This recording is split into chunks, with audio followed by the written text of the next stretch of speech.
بسم اللہ الرحمن الرحیم نحمدہ و نصلی علی رسولہ الکریم اما بعد فاعوذ باللہ من الشیطان الرجیم بسم اللہ الرحمن الرحیم وَإِذَا قِيلَ لَهُمْ لَا تُفْسِدُوا فِي الْأَرْضِ قَالُوا إِنَّمَا نَحْنُ مُصْلِحُونَ أَلَا إِنَّهُمْ هُمُ الْمُفْسِدُونَ وَلَكِنْ لَا يَشْعُرُونَ ان اللہ و ملائکتہ یصلون علی النبی یا ایہا الذین آمنوا صلوا علیہ وسلموا تسلیما اللہم انا نحن نصلی علی سیدنا و مولانا محمد معدن الجود والکرم و اہلہ وبارک وسلم یا سلام یا سلام یا سلام۔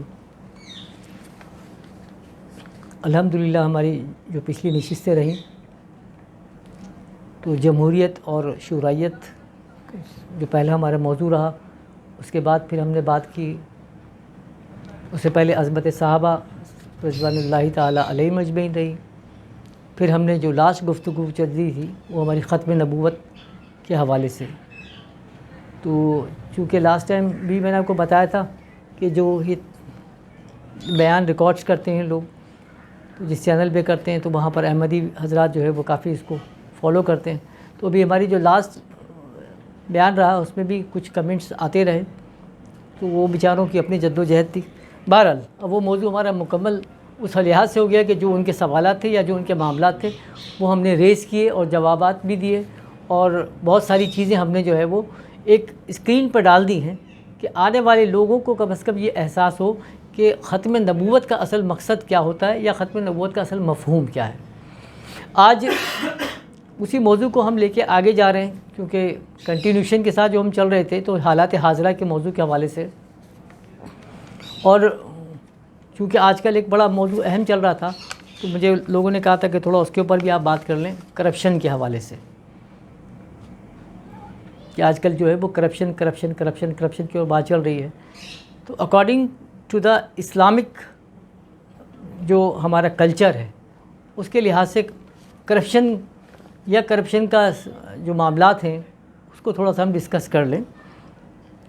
تو پہلے تو یہ ہمیں ذہن میں رکھنا ہے کہ کرپشن جو ہوتی ہے وہ کسی ایک طرح کی نہیں ہوتی، کیونکہ آج جو ہائی لائٹڈ کیے جاتی ہیں وہ ہمارے پاس صرف ایک ہی طرح کی کرپشن کو ہائی لائٹ کیا جا رہا ہے، وہ ہے مالیاتی کرپشن، یعنی جس کو ہم کہتے ہیں فائنینشیلی کرپشن، جس کو ہے جس میں فائنینس انوالو ہے۔ تو ہر جگہ آپ کو صرف یہی مل رہا ہوتا ہے کہ جی اتنے پیسے کھا لیے گئے، اتنے پیسے کھا لیے گئے۔ لیکن کرپشن کے موضوع کو جب آپ پڑھتے ہیں تو کرپشن آپ کی اخلاقی کرپشن بھی آتی ہے، آپ کی سیاسی کرپشن بھی ہے، مالیاتی کرپشن بھی ہے، پھر مذہبی کرپشن بھی ہے۔ تو ایسا نہیں ہے کہ کرپشن جو ہے کسی ایک جگہ پر محدود ہے، اور اسلام چونکہ اللہ اور اس کے رسول کی طرف سے نافذ کیا گیا دین ہے، تو اس کا مسئلہ یہ ہے کہ چونکہ اللہ لامحدود، تو اسلام جو ہے ہر احاطہ کرتا ہے، ہر چیز کا احاطہ کرتا ہے، اس کو ہر چیز کو ڈسکس کرتا ہے۔ میں نے قرآن کریم سورہ بقرہ کی آیت تلاوت کی کہ وَإِذَا قِيلَ لَهُمْ لَا تُفْسِدُوا فِي الْأَرْضِ، کہ اللہ جب کہتا ہے کہ بھئی زمین میں فساد نہ پھیلاؤ، وَإِذَا قِيلَ لَهُمْ لَا تُفْسِدُوا فِي الْأَرْضِ قالوا، وہ کیا کہتے ہیں، إِنَّمَا نَحْنُ مُصْلِحُونَ، ہم کیا ہیں، ہم فساد پھیلانے والے نہیں ہیں، ہم اصلاح کرنے والے لوگ ہیں۔ کون کہتا ہے؟ جن کے متعلق اللہ یہ فرماتا ہے کہ لا تفسدوا فی الارض، کہ زمین کے اندر فساد نہ پھیلاؤ، وہی لوگ کیا کہتے ہیں، الا، کیا کہتے ہیں، انہم، کہ ہم جو ہے نحن مصلحون، کہ ہم جو ہے بے شک کیا ہیں، اصلاح کرنے والے، ہم فساد پھیلانے والے نہیں ہیں۔ آپ کو ایسا لگتا ہے کہ ہم فساد پھیلا رہے ہیں، اللہ فرماتا ہے کہ الا انہم هم المفسدون، جان لو کہ یہی وہ لوگ ہیں جو فساد پھیلاتے ہیں، ولکن لا یشعرون، لیکن بات کیا ہے کہ ان کو شعور نہیں ہے۔ یعنی فساد پھیلانے والوں کی بھی دو کیٹیگریز ہیں، ایک وہ جو انٹینشنلی فساد پھیلا رہے ہیں، جان بوجھ کر فساد پھیلاتے ہیں، ایک وہ جو لاشعوری طور پر، جن کو سینس نہیں ہے، جو شعور نہیں رکھتے کہ بھائی ہم جو یہ کام کر رہے ہیں اس سے زمین میں فساد پھیل رہا ہے۔ تو اللہ فرماتا ہے کہ الا، جان لو انہم هم المفسدون، کہ بے شک یہی وہ لوگ ہیں جو فساد پھیلاتے ہیں، ولکن لا یشعرون، لیکن وہ کیا ہے، شعور نہیں رکھتے، ان کو خود یہ احساس نہیں ہوتا کہ ہم وہ زمین کے اندر فساد پھیلا رہے ہیں۔ تو ایسا جب اللہ فرما رہا ہے نا، تو اس کا مطلب یہ ہوا کہ آج اگر ہم اپنا محاسبہ کریں، اپنے معاملات کو دیکھیں۔ ایک چھوٹی سی مثال ہے نا کہ ایک جو ہم نے بچپن کی کتابوں میں پڑھا، نادان دوست۔ تو نادان دوست کیا ہے؟ تو اس میں کیا تھا کہ وہ چڑیا کا بچہ ہے، وہ چڑیا کا وہ بچہ ہوتا ہے چھوٹا، وہ جھانک کر دیکھتا ہے کہ چڑیا نے بچے دیے، انڈے میں سے بچے نکلے، لیکن وہ سوچتا ہے کہ وہ جو ہے گھونسلہ جو ہے وہ چبھے گا بچوں کو، اس کے تن کے چبھیں گے، تو وہ کیا کرتا ہے، اس کو صاف کرتا ہے، اس کے اندر کپڑا رکھتا ہے، سافٹ کپڑا رکھ دیتا ہے تاکہ کیا ہو کہ وہ بچے آرام سے رہ جائیں۔ اس نے اپنے ذہن کے لحاظ سے کیا کیا کہ اس کے اندر نرمی چاہیے، لیکن ہوا کیا کہ وہ غلط ہو گیا۔ تو چڑیا نے کیا کیا، جب دیکھا کہ بچے جو ہے اس کو انسانوں نے ہاتھ لگا لیا یا کسی اور کا ہاتھ لگا، اس نے اٹھا کر پھینک دیا۔ یہ کیا کہلاتی ہے؟ نادان دوستی۔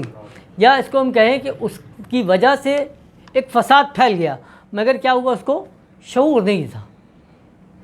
تو بعین ہی اسی طریقے سے اگر آپ دیکھتے چلے جائیں تو زندگی میں بہت سارے ایسے معاملات ہیں جو ہم انجام تو دیتے چلے جاتے ہیں، لیکن ہمیں شعور نہیں ہے کہ ہماری اس حرکت سے یا ہمارے اس عمل سے کہیں فساد تو نہیں پھیل رہا، کہیں معاملات تو نہیں بگڑ رہے ہیں۔ جس طرح لوگ یہ کہتے ہیں نا کہ جب یہ کہتے ہیں کہ جی ہم اتحاد کی باتیں کرتے ہیں، ہم اتفاق کی باتیں کرتے ہیں، تو یہ اتحاد، یہ اتفاق آپ کے گلے تک تو آتا ہے، لیکن گلے سے کیا نیچے اترتا ہے؟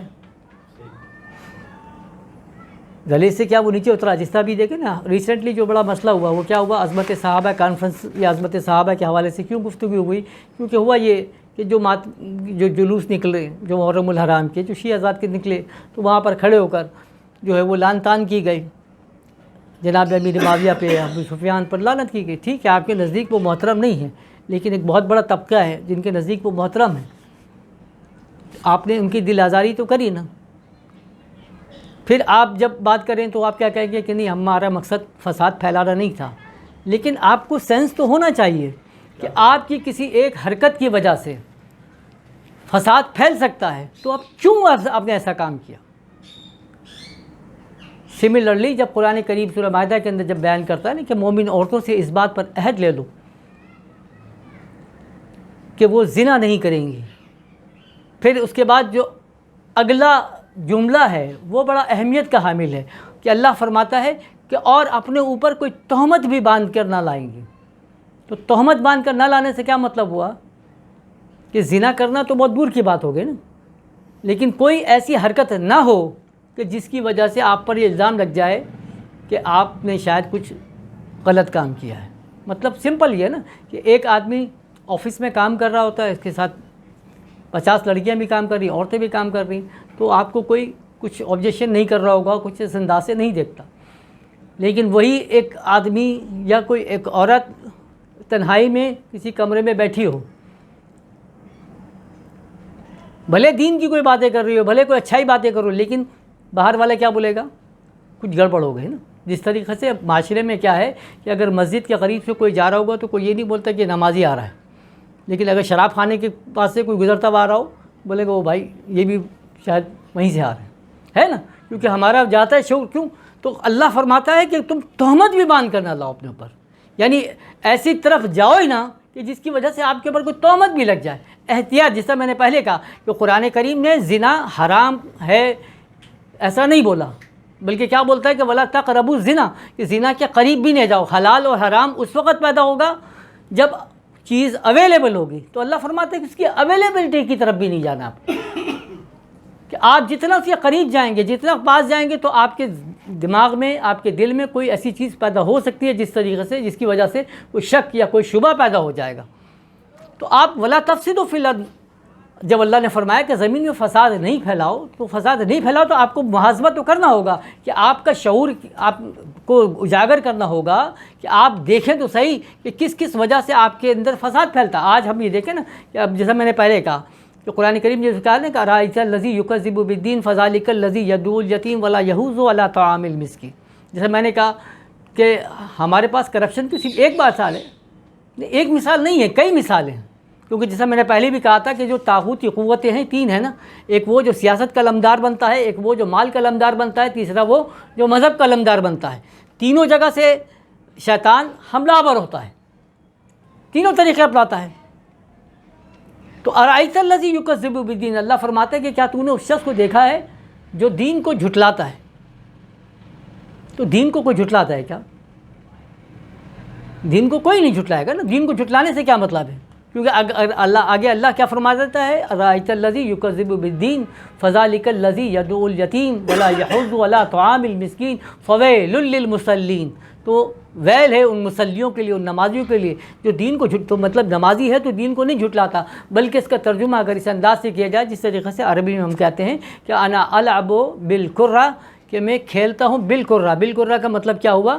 گیند کے ساتھ، ہے نا، بالکرہ گیند کے ساتھ۔ تو جب بے آپ کا زیر کے ساتھ لگا تو مطلب کیا آتا ہے؟ ساتھ کے ساتھ۔ تو ارائیت الذی یکذب بالدین، کیا تم دیکھتے ہو ایسے شخص کو جو دین کے ساتھ جھٹلاتا ہے؟ مطلب نام تو دین کا لیتا ہے لیکن کام سارے کیا کرتا ہے؟ جو دین کے مخالفت میں جاتے ہیں، جس سے دین کا مذاق اڑتا ہے۔ تو اسی طریقے سے جب ہم اس کی بات کرتے ہیں کہ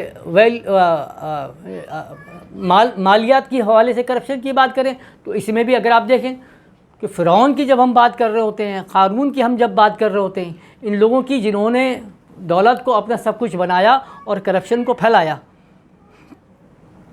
تو یہ وہ تمام ہے نا۔ تو آج اس کا سمبولک، یعنی آج اس کا سمبل کہاں پر موجود ہے؟ کیا وہ ایسے لوگ جیسا ہم نے پہلے بھی کہا نا کہ مردہ یزید کو گالیاں دینا حسینیت کا نام نہیں ہے، کہ آپ یزید جو مر گیا اب اس کے اوپر لعن اور تان کرتے رہو، تو یہ حسینیت نہیں ہے۔ حسینیت تو کیا ہے؟ جو زندہ یزید ہے اس کو للکارنے کا نام کیا ہے؟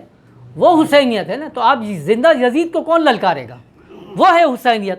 آپ اس کو تو چھوڑ جاتے ہو، لیکن جو یزید جو مر گیا 1000 سال پہلے مر چکا ہے، اب اس کو لعن تان کرتے رہو تو اسے کیا حاصل ہوگا؟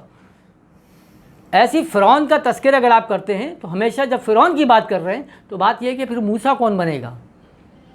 کون ہے جو فرعون کو للکارے گا؟ کون ہے جو قارون کو للکارے گا؟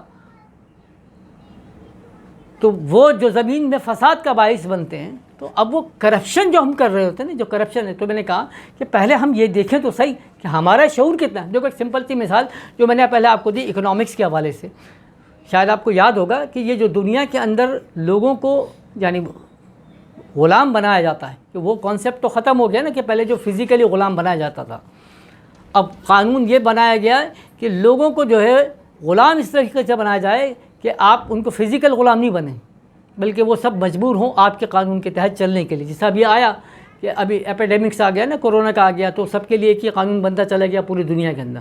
ایسی انہوں نے معاشرتی طور پر جو تباہ و برباد کرنے کے لیے بات کی، تو اب آج پوری دنیا بول رہی ہوتی ہے کہ جو دنیا میں جو یہ یہودیوں کے پالیسیز جو آ رہی ہیں، تو وہ کیا کر رہے ہیں کہ وہ معاشی طور پر انہوں نے کیا کیا، تمام دنیا کو اپنے کنٹرول میں کر لیا۔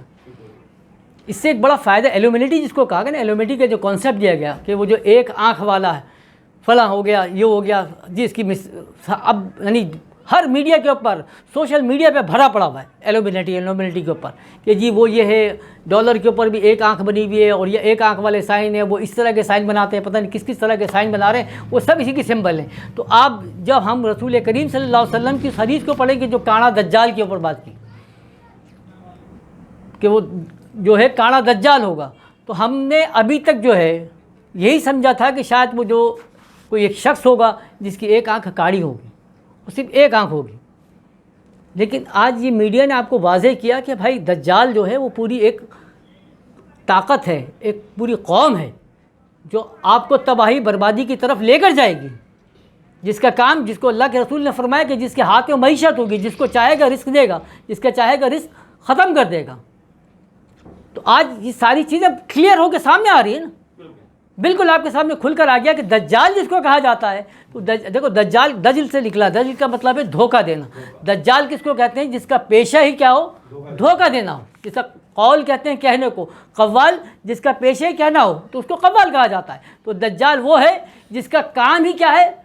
دھوکہ دینا۔ وہ ہمیشہ کیا کرتا ہے؟ دھوکہ دیتا ہے۔ تو ہمیشہ سے وہ دھوکہ دیتا ہوا چلا آئے گا۔ تو آج ایلومینٹی کے جو کانسیپٹ آیا اس سے دنیا کو ہی پتہ چلا کہ بھائی یہ ایک آنکھ والا جو ہے وہ دراصل کیا ہے کہ ان کا ایک کانسیپٹ ہے کہ ہم دجالی قوم ہے تو ہماری ایک آنکھ ہے، یعنی ہم دنیا کو، تمام دنیا کو ایک آنکھ سے دیکھیں گے۔ جن کے پاس یہ کانسیپٹ نہیں ہوگا کہ ایک صرف امیر طبقہ ہوگا، ایک غریب طبقہ ہوگا، جو بیچ کا طبقہ ہے وہ ختم ہو گیا. اسی لیے انہوں نے معیشت پر کنٹرول کیا. اور معیشت پہ کیسا کنٹرول کیا؟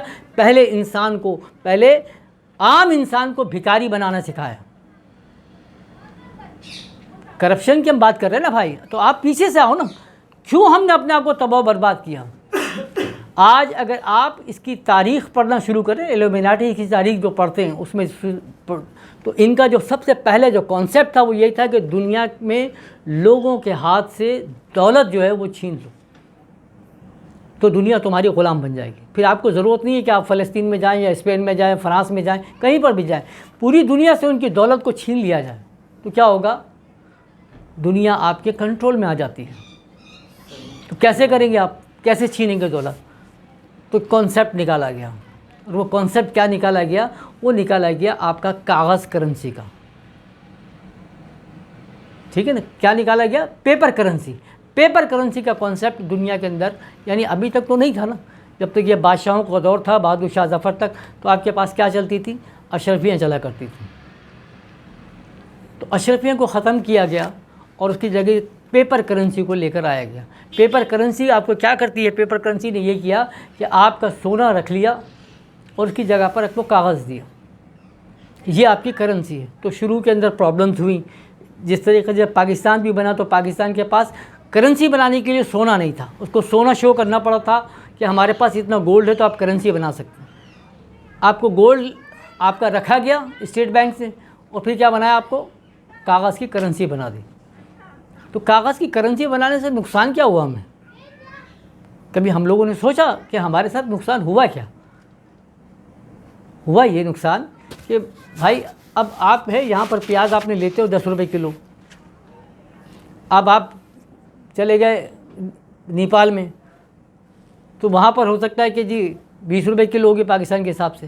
لیکن اب آپ کے پاس چونکہ پاکستانی کرنسی ہے تو آپ کو کرنسی ایکسچینج کرنا پڑ رہی ہے، آپ کو ان کی کرنسی لینا پڑ رہی ہے. آپ امریکہ میں چلے گئے تو وہاں پہ کرنسی، یعنی آپ کے پاس 1000 روپے تھے تو وہ 1000 روپے گھٹ کے 100 روپے رہ گئے، 100 روپے گھٹ کے 10 روپے رہ گئے. جیسے جیسے کرنسی میں جس کے پاس سونا تھا اس کے حساب سے چلے گئے. تو یعنی آپ کی کرنسی ویلیو ڈی ویلیو ہوتی رہی. آپ کی جو یعنی معیشت تھی وہ اب ڈیپینڈ کس پہ کر رہی ہے؟ آپ کی کاغذ کی کرنسی کے اوپر. اس سے پہلے کیا ہوتا تھا؟ اس سے پہلے یہ ہوتا تھا ٹریڈنگ ہوتی تھی نا. تو ٹریڈنگ کس طریقے سے ہوتی تھی؟ ٹریڈنگ اس طریقے سے ہوتی تھی کہ آپ چیز کے بدلے میں چیز لیتے تھے. یعنی آپ کے پاس 1 کلو چاول ہے تو آپ نے بولا مجھ سے آدھا کلو گندم لے لو، 1 کلو چاول مجھے دو. نہیں ہوتا تھا تو پھر کیا کرتے تھے؟ اس کی جگہ پہ آپ سونا استعمال کرتے تھے. یعنی جو اشرفیاں تھیں یا جو چاندی، سونے کی یا چاندی کی جو تھی، تو وہ ایکسچینج ہوتا تھا. تو اس میں یہ فکر نہیں تھی کہ یعنی میں اگر میرے پاس سونے کی اشرفیاں اور میرے پاس چاندی کی اشرفیاں موجود ہیں اور میرے کو USA جانا ہے تو مجھے کوئی کرنسی ایکسچینج نہیں کرنی تھی. میں نے اپنا وہ پوٹلا اٹھانا ہے جو میرے پاس اشرفیوں کا تھیلا ہے وہ لے کے جانا ہے، اور وہاں پر بھی جاؤں گا تو وہاں پر بھی ٹریڈنگ کس میں ہو رہی ہے؟ اشرفیوں میں ہو رہی تھی ٹریڈنگ. تو اس سے ہوتا کیا تھا؟ اس سے ہونا یہ تھا کہ اگر آپ کے پاس 10 لاکھ اشرفیاں ہیں، میرے پاس 10,000 اشرفیاں ہیں، آپ کے پاس کوئی تباہی مچے یا علاقے میں کوئی مسئلہ ہوتا ہے پھر بھی آپ کے پاس 10 لاکھ اشرفیاں ہیں جو آپ اٹھاتے ہو کہیں اور جگہ چلے جاتے ہو، آپ کو کوئی پرابلم نہیں تھا، وہاں پہ جا کے اپنی اکنامک کھڑی کر لیتے تھے. لیکن اب کیا ہوا؟ اب آپ کے پاس اشرفی نہیں ہے، آپ کے پاس سونا نہیں ہے، وہ کہاں چلا گیا؟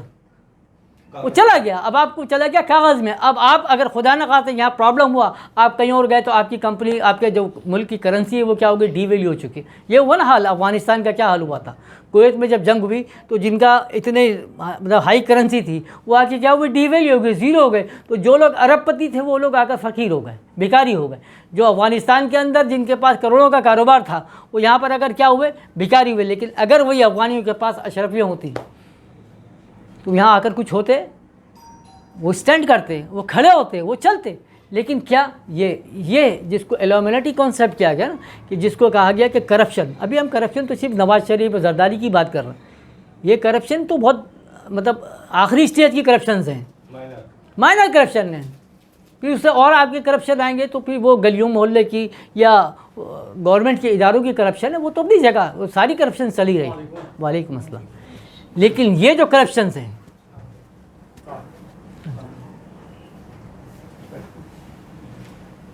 یہ جو کرپشن ہے اس کو کانسیپٹ ابھی ہمارے مطلب کلیئر نہیں کیا گیا کہ ابھی ہم نے یہ نہیں سوچا کہ یار یہ کرپشن کہاں سے ہو رہی ہے.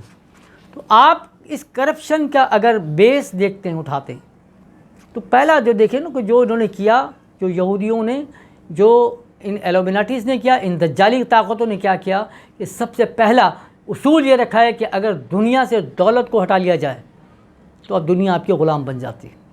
ختم کر دیا انہوں نے دنیا سے سونا چاندی کا کانسیپٹ ہی ختم کر دیا کہ اب آپ کے پاس سونا چاندی کی کوئی ویلتھ نہیں ہے. آج بھی آپ اپنے نوٹ اٹھاؤ گے تو لکھا ہوگا کہ بینک دولت حامل حاضہ کو مطالبے پر ادا کرنے کا پابند ہے. کیا ادا کرنے کا پابند ہے؟ مطلب اتنی مالیت کو سونا ادا کرنے کا پابند ہے. آج اگر آپ کے پاس 20 ارب روپے ہیں تو جا کے بینک دولت میں جمع کرو, بولو میرے کو 20 ارب کا سونا دو, دے گا وہ؟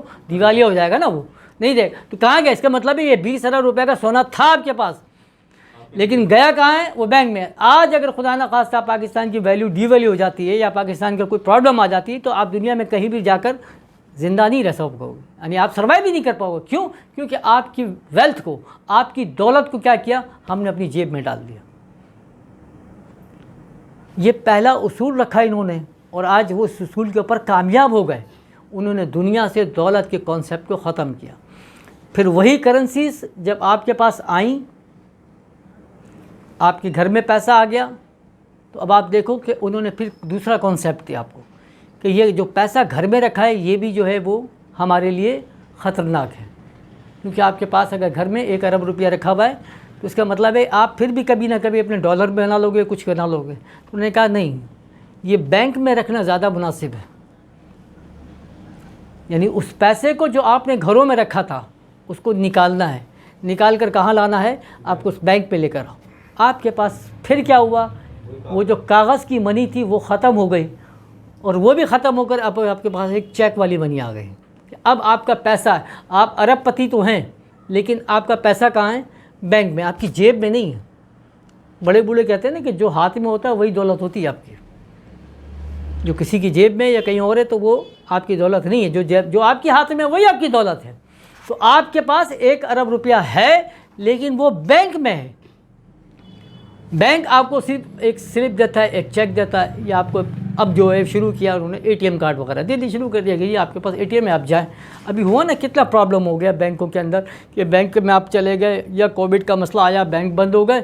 اب لوگوں کے پاس کارڈ ہے, کارڈ کے اندر لاکھوں روپے پڑے ہوئے لیکن بینک سے پیسہ نہیں نکلوا سکتے آپ, کیونکہ وہ ATM مشینیں بند پڑی ہوئی ہیں. ATM کا پرابلم ہو گیا یا فالٹ آیا ہوا ہے پورے ملک کے اندر, تو پرابلم یہ آ گیا کہ جی آپ ATM میں 20 کے پرابلم ہو گئے نا. ابھی انڈیا کے اندر جو پرابلم ہوا تو کیا ہوا, لوگوں کے پاس کروڑوں روپیہ موجود ہے مگر کیا ہے کہ وہ بھکاری ہو گئے.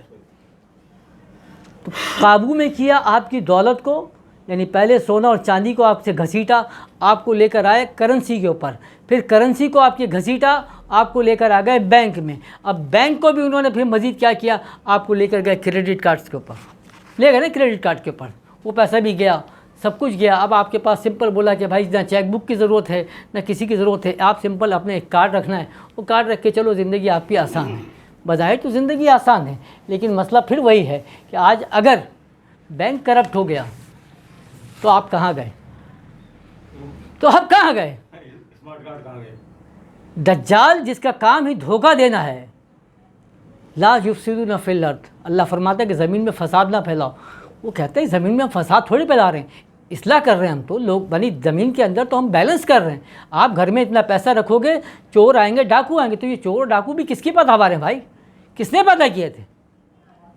تو آپ نے وہ چور ڈاکو پیدا کر کے بینک کے اندر پیسہ ڈلوا دیا, بینک سے پیسہ نکلوا کے کریڈٹ کارڈ میں ڈلوا دیا. کریڈٹ کارڈ بھی اب جو دور آ رہا ہے وہ یہ آ رہا ہے کہ وہ کریڈٹ کارڈ کا بھی پیسہ ختم آپ کا. اب آ گیا کب کے بس کرپٹو, بٹ کوائنس کی منی آ گیا آپ کے پاس. اب وہ کیا ہے کہ سب جو ہے وہ خلا کے اندر ہی چل رہا ہے, سب ہوا کے اندر چل رہا ہے, فزیکلی آپ کے پاس پیسہ نہیں ہے, سب بٹ کوائن کے اندر, سب بٹ کوائن کے اندر چلتا رہے گا. یا تو پھر ایکچوئل پیسہ کس کے پاس ہے, وہ دولت کس کے پاس ہے, سونا اور وہ چاندی ہے کس کے پاس؟ کسی کو نہیں پتا کہ کس کے پاس ہے پیسہ. آپ کروڑ پتی, آپ ارب پتی, آپ لکھ پتی, فلاں بھکاری, اس سب کے سب ایک دن وسیع آئے گا. جیسے افغانستان کے اندر ہو گیا, وار شروع ہو گئی, پھر وہ کروڑ پتی کے, ارب پتی کے, سب کیا, سب کے سب بھکاری ہو گئے, سب کے سب یہ بھکاری ہو گئے نا. تو دجال کی دجالیت اس کا اندازہ کریں اسی لیے جو یہودی کو جو قتل عام کیا نا ہٹلر نے، تو ہٹلر نے ایک بڑی کام کی بات کہی تھی. اس کی تاریخ میں جو آپ پڑھو تو اس سے اپنے لکھتا ہے کہ اگر دنیا میں کسی بھی انسان کے ماتھے پر شکن دیکھو، یعنی ماتھے پہ شکن کب آتی ہے؟ جب انسان پریشانی میں ہوتا ہے نا، کسی بھی وجہ سے، چاہے وہ سوشل ہو، چاہے اکنامیکل ہو، کوئی بھی ہو. وہ کہتا ہے کہ دنیا میں اگر کسی بھی انسان کے ماتھے پر شکن دیکھو تو جان لو کہ وہ یہودی سازش کا شکار ہو گیا ہے، وہ یہودی سازش کا شکار ہو گیا. تو یہ دجال کا جو اٹیک ہے نا، وہ خود فائنینشلی صرف فائنینس میں نہیں ہو رہا، وہ تو آپ کو اور لے کر جائے گا. ابھی نیکسٹ میں آپ پڑھو گے کہ وہ مذہب کے اندر آپ کو کیسے لے کر جاتا ہے، کہ مذہب کے اندر آپ کا کس طرح سے بیڑا غرق کیا. تو ابھی صوفی صاحب تشریف فرمائیں تو میں بھی شاید آپ کے علم میں نہ ہو، اس وقت جرمنی کے اندر PhD کرائی جاتی ہے صوفیزم کے اوپر. جرمنی میں صوفیزم کے اوپر PhD کرا رہی ہے. تو جرمنیوں کا صوفیت سے کیا تعلق؟ مگر وہ صوفیزم کے اوپر PhD کروا رہے ہیں. وہ بتا رہے ہیں کہ بھائی یہ صوفیزم ہے کیا، اس کو اسٹڈی کرو، کیونکہ اسٹڈی کرنے کے بعد پھر آپ بتاؤ گے دنیا کو کہ یہ صوفی تو ہمارے دو ہاتھ یعنی دو چٹکیوں کا کھیل ہے. وہ سب کچھ ہو جاتا ہے. وہ انشاءاللہ اس پہ آئیں گے بازو میں، تو بعد میں کریں گے. ابھی تو ہم اسی پہ بات کر رہے ہیں جو ایلومیناٹی کانسیپٹ جنہوں نے ہمیں کرپشن کی طرف لے کر گئے نا. اب اس کے بعد آپ دیکھو کہ اسی موضوع کو جب آپ آگے لے کے چلو گے کہ جہاں سے ہمیں دیوالیہ کیا گیا، ہمارے مال کو نکالا گیا. نکالنے کے بعد کیا ہوا؟ اس کو ہمارے یعنی تمام پہنچ سے دور کر دیا. سب کیا ہو گیا؟ تصوراتی ہو گیا، سب خیالاتی ہو گیا. یہی نہیں ہے. اب آپ دیکھیں اس کے بعد انہوں نے کیا کیا. اب آپ تمام اپنا ڈیٹا محفوظ کرتے ہو. اب ڈیٹا کہاں محفوظ کرتے ہو؟ پہلے فائلیں بناتے تھے، چوپڑے لکھتے تھے نا، رجسٹر لکھ رہے ہیں، اس کے اوپر آپ کا سارا مینٹین ہوتا ریکارڈ. وہ ختم کر کے آپ نے پھر کیا کیا؟ کمپیوٹرائز کیا، کمپیوٹر پہ لے کر آئے، وہ چوپڑے ختم. یعنی آج بھی اگر آپ جاؤ گے کھارادر میں چلے گئے، جوڑیا بازار میں چلے گئے، جو بیچارے چوپڑے لکھتے تھے، جو رجسٹر لکھتے تھے، وہ ختم ہو گیا. اب کہاں چلے گیا؟ آپ کا سسٹم پہ چلا گیا. سب سسٹمائز ہو گیا جی. فرسٹ کلاس بہترین قسم کا ERP آ گیا، بہترین قسم کے سارے وہ آ گئے. آپ کا سیپ آ گیا، فلاں آ گیا، یہ آ گیا، وہ آ گیا، سب ڈال دیا. اب ڈالنے کے بعد کیا کیا انہوں نے؟ کہا کہ جب سرور مشینیں آپ نے لگائی، بڑی بڑی سرور مشینیں لگائی ہوئی ہیں جس کے اوپر آپ کا ڈیٹا محفوظ ہے، تمام ریکارڈس محفوظ ہیں. اب انہوں نے ایک نیا کانسیپٹ آپ کو دیا، کیونکہ ایک یہ پریشانی ہے کہ آپ کے پاس ڈیٹا موجود ہے. وہ ہے نا کہ جب آپ کوئی جرم کریں، کوئی قتل کریں، تو قاتل یا مجرم جو ہے کوشش اس کی یہ ہوتی ہے کہ کوئی ثبوت پیچھے نہ چھوڑے. اپنے حد الامکان کوشش کیا کرتا ہے؟ کوئی ثبوت پیچھے نہ چھوڑے. تو اب جب دجال ایک کر رہا ہے نا جرم، تو اس کی بھی کوشش کیا ہوگی کہ کوئی جرم نہ رہے اس کا نا. تو اس نے کیا کیا کہ آپ کی پہلے کرنسی تو ہٹا لی، اب کرنسی کا ثبوت آپ کے چوپڑوں میں لکھا ہے. اس نے کہا کہ اس کو ختم کر کے سسٹمائز پہ لے کر آؤ، کمپیوٹر پہ لے کر آ گیا. جب کمپیوٹر پہ لے کر آ گئے تو پھر آپ کو پتہ چلا کہ وہ ہیکنگ ہونا شروع ہو گئی. یا اس کو ہیک کیا، اس کو ہیک کیا، اس کا ریکارڈ خراب، اس کا ریکارڈ خراب. تو جو بیچارے چوپڑے لکھتے تھے تو ان کو پھر بھی پتہ چل جاتا تھا کہ غلطی کہاں پر ہو رہی ہے. جن کا چوپڑا نہیں تھا یا جن کا رجسٹر نہیں تھا، وہ سارا کا سارا کیا ہوا؟ حساب کتاب خراب ہونا شروع ہوا. یہی ہوا نا. تو آج آپ دیکھو آغا خان کو دیکھو، لیاقت کو دیکھو، 20-20 لاکھ نہیں دیے نا، یعنی کئی کروڑ روپے جو ہے ادا کر رہے ہیں انہوں نے ہیکرز کو اپنے ریکارڈ کو ریسٹور کروانے کے لیے، کیونکہ آپ کا سب کچھ تو ختم ہو گیا. پھر اس کے بعد انہوں نے کہا کہ یار یہ جو سسٹم آپ لگا رہے ہو، یہ جو سرور آپ لوگ لگاتے ہو نا، تو یہ سرور بھی جو ہے وہ رسکی ہے، کیونکہ کیا وہ ہیٹ اپ ہو جاتے ہیں، کبھی خراب ہو جاتے ہیں. تو اب آپ اس کو ختم کریں. اب آپ جائیں کلاؤڈس کے اوپر. کلاؤڈ کہتے ہیں اردو میں بادل کو نا. کلاؤڈس کے اوپر مطلب سب تخیل میں چلے جائیں. اب آپ کے پاس سرور نہیں ہے، آپ کے پاس کوئی سرور نہیں ہے، یعنی جس کے اوپر آپ اپنا ڈیٹا محفوظ کر سکتے ہیں. آپ کا تمام ڈیٹا کہاں پر ہے؟ کلاؤڈس کے اوپر ہے، بادلوں میں. جس طرح آپ کا پیسہ کہاں ہے؟ سب بادلوں میں، سب ہوا میں ہے. اب آپ کی جتنی انفارمیشن تھی وہ سب کہاں ہے؟ سب بادلوں میں.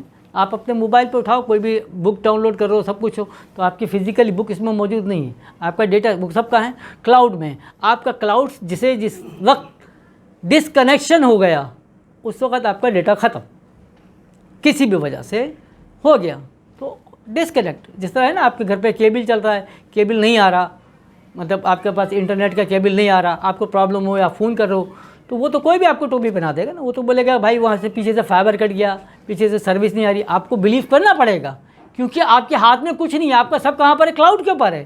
آپ کا ڈیٹا سارا کا کلاؤڈ کے اوپر ہے.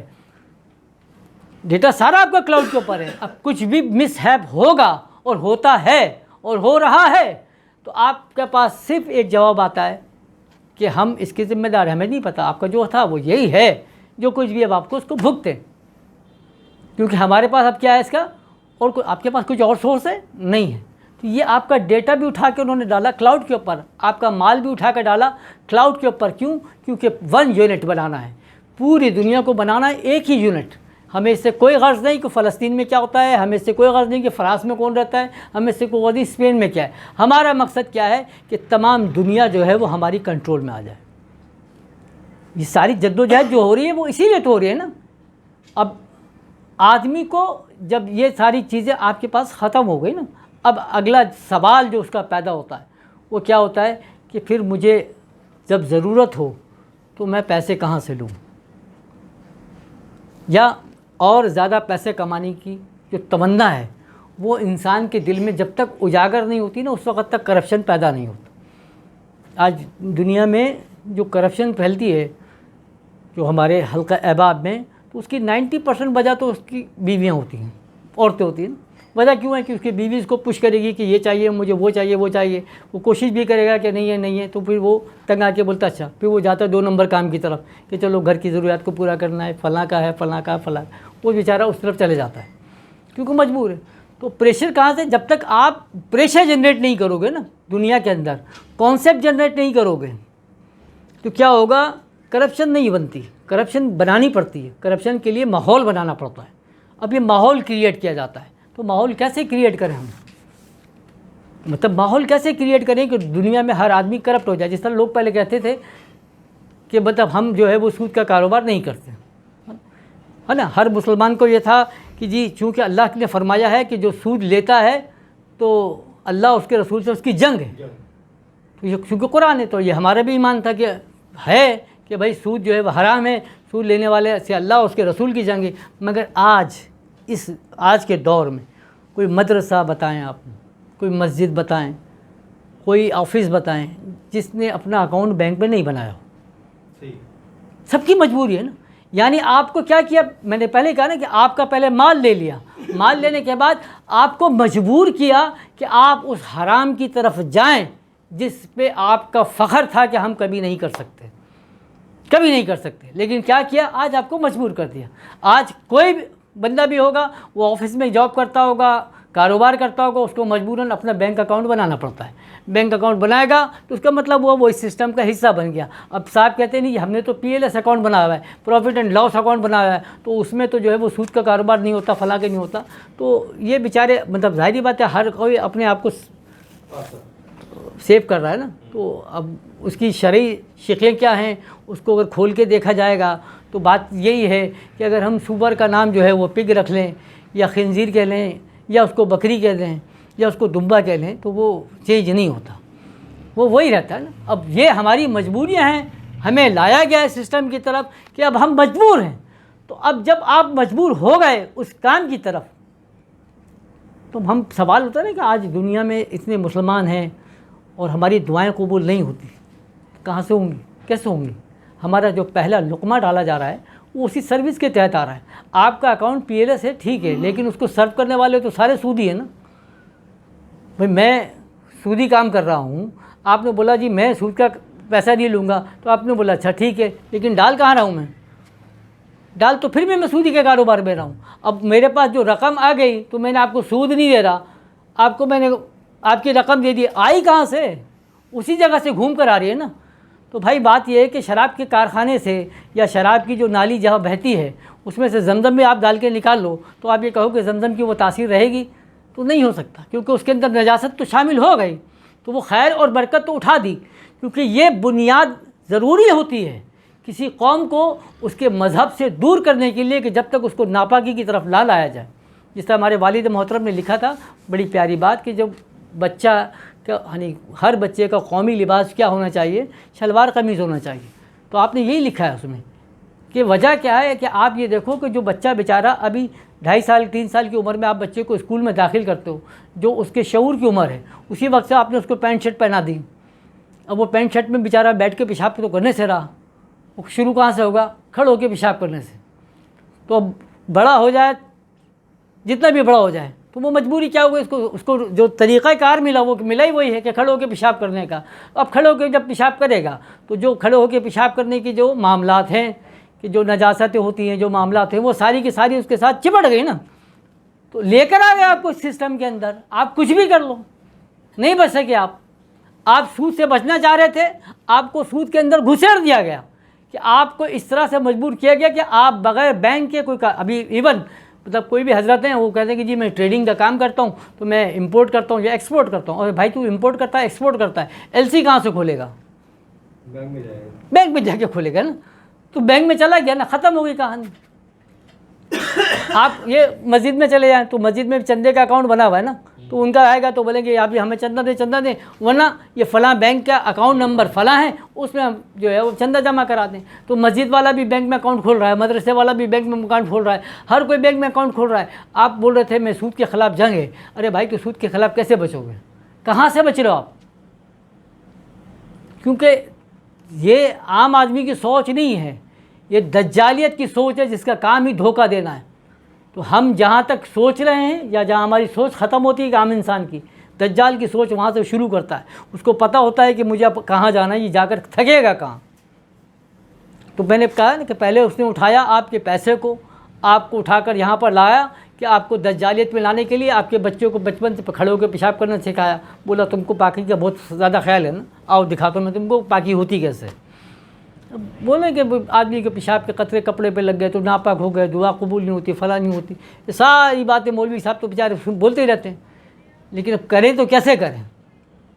کیونکہ آپ نے گورنمنٹ اسکول جو بنائے تھے تو وہ گورنمنٹ اسکول کا پہلے بیڑا غرق کروایا گیا کہ آپ پرائیویٹ اسکول میں لے کے جاؤ. کون سا پرائیویٹ اسکول ہے جس کے اندر جو ہے وہ کرتا شلوار لباس ہوتا ہے؟ سب میں پینٹ شرٹ ہے. تو بچے کی تربیت اب وہیں سے ہوگی. اب میں اپنے بچے کو بھی کسی گورنمنٹ اسکول میں نہیں پڑھا سکتا کیونکہ گورنمنٹ اسکول ہے، ویسا ہے ہی نہیں.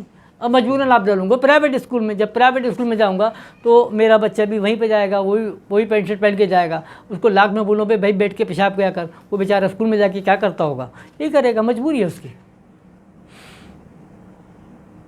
یہ جو کنٹینیوشن کے ساتھ یعنی تواتر کے ساتھ جو حملہ کیا جاتا ہے قوموں کے اوپر تاکہ ان کو تباہ کیا جائے، جب تک تباہ نہیں ہوتے. دیکھیں جادو ٹونے جو کیا جاتا ہے نا، تو جادو ٹونے کا بنیاد رکھی اسی پہ جاتی ہے کہ جب تک آپ کے پیٹ میں حرام نہیں جائے گا تو جادو کا اثر ہوتا نہیں.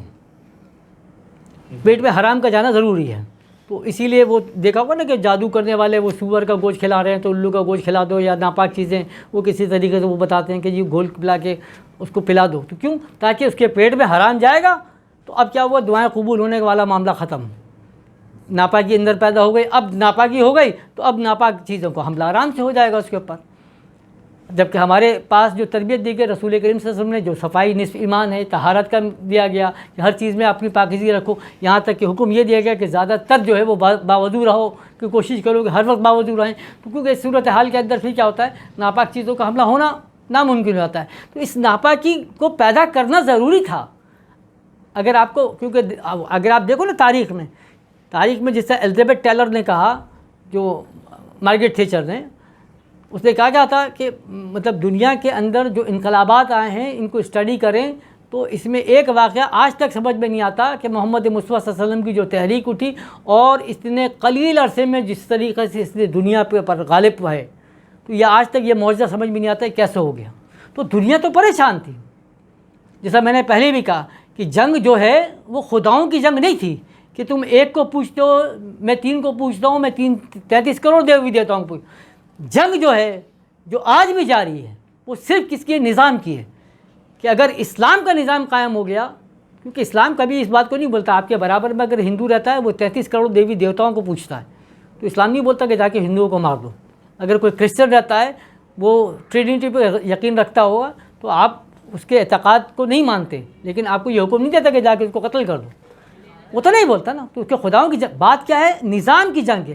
کیونکہ اسلام جو نظام لے کر آ رہا ہے، اسلام جو مواخات کا نظام لے کر آتا ہے، اسلام نے جو بیلنسنگ پیدا کی ہے، وہ اس کمیونزم کو، وہ اس سوشلزم کو، وہ اس مارکسزم کو، وہ اس کیپٹلزم کو قابل قبول نہیں ہے.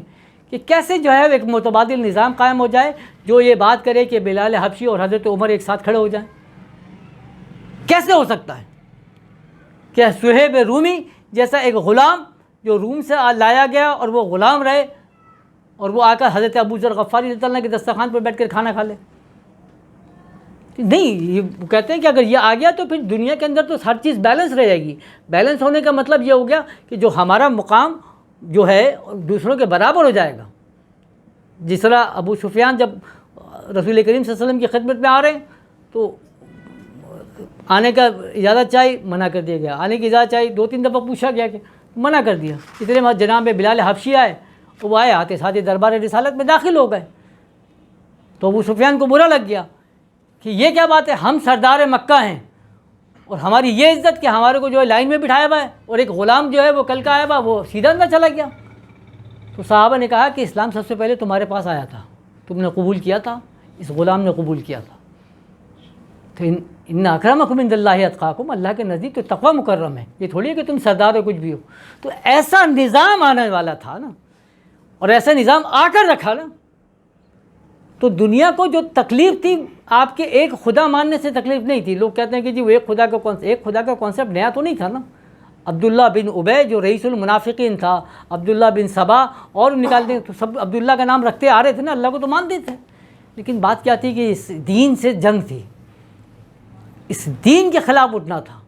تو آج بھی جب ہم بات کرتے ہیں کہ رحمان کے ساتھ شیطان کی جنگ ہمیشہ سے چلتی آ رہی ہے، تو اسلام کے ساتھ کس کی جنگ ہے؟ لوگ سمجھتے شاید یہودیت کی جنگ ہے، عیسائیت کی جنگ ہے، نہیں، یہ تو مذاہب ہیں، اسلام مذہب نہیں ہے، اسلام دین ہے۔ اللہ نے کبھی بھی اسلام کو مذہب نہیں کہا۔ اللہ نے کیا فرمایا؟ ان الدین عند اللہ الاسلام، کہ اللہ کے نزدیک تمہارا دین کیا ہے؟ وہ اسلام ہے، تمہارا مذہب نہیں۔ مذہب تو کہتے ہیں چلنے کے راستے کو، وہ راستہ جو آپ کو لے کر جاتا ہے۔ تو جو 1,24,000 انبیاء آئے تھے وہ تو مذاہب لے کر آئے، وہ راستہ بتا رہے تھے کہ آپ کو اس راستے پہ چلو گے تو دین مل جائے گا، اس راستے پہ چلو گے تو دین مل جائے گا۔ تو چاہے وہ لوط علیہ السلام ہو، چاہے نوح علیہ السلام، چاہے شعیب، چاہے موسیٰ، چاہے ہارون، جتنے بھی 1,24,000 ہیں وہ مذاہب لے کر آئے، دین تو کوئی بھی لے کر نہیں آیا۔ کسی نے بھی دین نہیں کہا کہ ہمارے جو ہم تعلیمات ہیں وہ دین ہے، سب نے مذہب کو، اب تو مذہب کی اسی لیے وجہ ہے نا کہ کوئی بھی نبی اپنا کلمہ نہیں پڑھا تھا، کسی نے بھی اپنے کلمہ نہیں پڑھایا، کسی نے نہیں کہا کہ کہو لا الہ الا اللہ عیسیٰ رسول اللہ، کسی نے کہا کہ لا الہ الا اللہ موسیٰ رسول اللہ۔ آج کسی کو کوئی یہودی ہوتا ہے، کوئی عیسائی ہو جاتا ہے تو کیا کلمہ پڑھاتے ہیں وہ لوگ؟ نہیں پڑھا۔ یہ واحد دین اسلام ہے، کیونکہ یہ دین ہے۔ جب دین ہے تو آپ کو بتانا پڑتا ہے کہ بھائی اس دین کا پرنسپل کون ہے، اس دین کے لانے والا کون ہے، جس کو آپ کو بلیو کرنا پڑے گا۔ تو پھر بولنا پڑتا ہے کہ اب آپ بولو جی میں مسلمان ہونا چاہتا ہوں، ہاں جی آ جائیں، آپ مسلمان ہو گئے، آپ کو بپتسمہ کروا دیتے مسلمان، نہیں بھائی، بولے گا میں نہا لیتا ہوں، میں دھو لیتا ہوں، میں وضو کر کے آ گیا، سب کچھ ہو گیا، پاک صاف ہو گیا، اب آپ تو بولو میں مسلمان ہوں، آپ بولتے ہو نہیں پھر بھی مسلمان نہیں ہوں جب تک تو نہیں بولے گا اشہد ان لا الہ الا اللہ وحدہ لا شریک لہ واشہد ان محمد رسول اللہ صلی اللہ علیہ وسلم، یعنی آپ کو بولنا پڑے گا، لازم ہے۔ تو مطلب کیا ہوا کہ یہ دین کی جنگ ہے جو یہ چل رہی ہے نا، ستیزہ کار رہا ہے ازل سے تا امروز، چراغ مصطفی سے شرار بولہبیز، یہ ہمیشہ سے چلتی آ رہی ہے جنگ۔ یہ کبھی نہیں چاہتے کہ آپ کا دین جو ہے قائم، مطلب میں نے کہا نا اسلام سے کسی کو وہ ہے بیزاری ہے کیا؟ آپ کی عبادت سے کسی کو بیزاری ہے کیا؟ ارے آج دنیا میں دیکھو، ابھی آپ پچھلے رمضان گزرا ہے، اس میں بھی وہ چینل پہ دکھا رہے ہیں کہ جی وہ سکھوں نے جو ہے بڑے بڑے انتظام کیے، لوگوں کے افطار کروا رہے ہیں، وہ ہندو برادری نے جو ہے افطار کا بڑا انتظام کیا، عیسائی جو ہے وہ بھائی چارے۔ تو آپ کی روزے سے کسی کو کوئی تکلیف نہیں، آپ کی نماز سے۔ تو اب قطر کی جو شاہی مسجد ہے وہ بھی سکھوں نے بنائی ہے، بڑی بڑی مساجدیں ہیں جن میں غیر مسلم تعاون کر کے بولتے ہیں آپ مسجد بنایا، بہترین، آپ کی مسجد میں کارپیٹ بھی لگواتے ہیں سب، آپ کی نماز سے بھی کسی کو تکلیف۔ لیکن جو دین ہے نا، اگر یہ دین قائم کر دیا نا، اگر بلال حبشی کو عمر کے برابر میں کھڑا کر دیا، صہیب رومی کو اگر ابو ذر غفاری کے دسترخوان پہ بٹھا دیا، تو پھر بڑا گڑبڑ ہو جائے گی۔ وہ کہتے ہیں یہ سسٹم نہیں آنا چاہیے آپ کا، یہ نہیں لے کر آؤ۔ اس سسٹم کو ختم کرنے کے لیے صرف ایک ہی طریقہ کار ہے کہ دنیا کے تمام لوگوں سے دولت کو گھسیٹو، کیونکہ آج نہیں تو کل یہ اسلام ہی جو ہوگا وہ پوری دنیا کا دین ہوگا نا، وہی مذہب ہوگا، تو اس سے گھبراہٹ ہے۔ تو اسی لیے تو انہوں نے ساری جد و جہد کی، اسی لیے آپ کو لے کر گئے کہ آپ کے مال کو نکالا۔ پھر میں نے کیا کہا، اگلا کیا کیا کہ جب تک آپ لوگوں میں کرپشن کے لیے نہیں اکساؤ گے، لوگوں کو کرپشن کی طرف ترغیب نہیں دو گے، کرپشن نہیں ہو سکتی۔ تو ہمیں کیا کرنا تھا، مطلب جو اس سازشوں نے کیا سوچا کہ ہمیں یہ کرنا ہے کہ اب لوگوں کو اکسانا ہے کرپشن کی طرف. تو کرپشن کے لیے اکسانے کی کیا سب سے پہلی مثال جو میں پہلے بھی کئی دفعہ دے چکا ہوں, سمپل. آپ جاتے ہو شاپنگ سینٹر کے لیے تو کیا ہوتا ہے, بڑا بڑا لکھا ہوتا ہے کہ آپ نے ایک بڑے آئٹم کے اوپر چھوٹا آئٹم کیا ہے, فری دیا جا رہا ہے. 1000 روپے کی خریداری پر 10% ڈسکاؤنٹ, 2000 کی خریداری پر اتنا فیصد ڈسکاؤنٹ. یہ کیا ہے بولتے ہیں, یہ بزنس ٹیکنیک ہے, لوگوں کو اٹریکٹ کرنے کے لیے ٹیکنیک ہے. لیکن یہ ایسا ٹیکنیک نہیں ہے, اس سے کوئی اٹریکشن نہیں ہے. یہ بیسیکلی کیا ہے, آپ کا جو انر مین ہے, آپ کا جو اندر کا انسان ہے, اس کو مارا جاتا ہے. میں ایک غیرت مند انسان ہوں, میں کسی کے سامنے بھیک نہیں مانگتا, میں کسی کے سامنے ہاتھ نہیں پھیلا رہا. لیکن جب میں مارکیٹ میں گیا اور میں نے دیکھا کہ یہاں پر لکھا ہوا ہے کہ آپ نے یہ بڑا گفٹ لیں گے, یعنی بڑی چیز لیں گے, تو اس کے ساتھ کیا ہے, چھوٹا مفت. آپ اٹریکٹ ہوئے, آپ نے لے لیا. اب دوسری دفعہ جب پھر بازار میں جائیں گے تو آپ دیکھتے ہیں کہ کہاں پہ ڈسکاؤنٹ مل رہا ہے. لالچی ہو. تو پہلا جو آپ کی سوچ تھی نا بھائی, وہ بالکل نیوٹرل تھی. آپ کو پتہ تھا کہ یہ چیز مجھے خریدنی ہے اور یہ لے کر آنی, میرے گھر کی ضرورت ہے. جب آپ مارکیٹ میں گئے تو مارکیٹ نے آپ کو یہ سوچ دی کہ یہ چیز بھی ملے گی مگر اس کے ساتھ یہ ڈسکاؤنٹ بھی ملے گا. تو اس سے کیا ہوا کہ اب میرا مائنڈ جو تھا وہ چینج ہوا, وہ تھوڑا سا چینج ہو گیا. اب اس مائنڈ نے بولا کہ یار اب میں ڈسکاؤنٹ بھی دیکھ لوں کہ کہاں ڈسکاؤنٹ مل رہا ہے. چینج کر دیا آپ کے مائنڈ کو. بڑے علامہ صاحب تھے, بڑے لامکاف تھے نا آپ. پہلے آپ نے بولا کہ جی ہم حرام نہیں کھائیں گے, سود کے خلاف جنگ. اس نے بولا ٹھیک ہے دکھاتا ہوں, میں لے آیا سب کچھ بینک میں لے آیا. آپ نے بولا یہ پاکی ناپاکی, اس نے بولا سب پاکی ناپاکی دکھاتا ہوں. کر دیا انہوں نے, پورے ایجوکیشن کو تباہ کر دیا, بچے کو پیدا ہوتے ساتھ ہی ناپاک کر دیا, ختم. بولا یہ بھی ختم, چل بھائی جان چھوٹی. اب یہ رہ گیا تھا آپ کا کہ دماغ آپ کا رہ گیا, اس نے دماغ کو کرپشن کی طرف لے کے جانا تھا.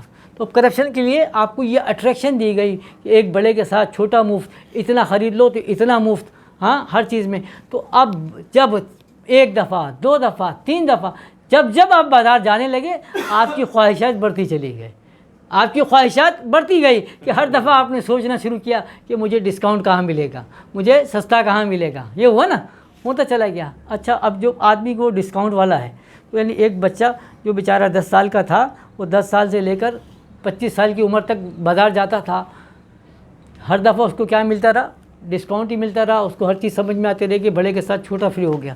آج وہ گورنمنٹ آفیسر بن جاتا ہے, اس کو بڑا ٹھیکہ مل جاتا ہے. تو اگلا سوال پھر وہ کیا کرتا ہے, اس کے ساتھ ڈسکاؤنٹ کتنا ملتا ہے, مجھے کیا ڈسکاؤنٹ ملے گا, ہے نا. کیا سوچ پیدا ہوئی کہ اس میں میرا کیا فائدہ ہوگا.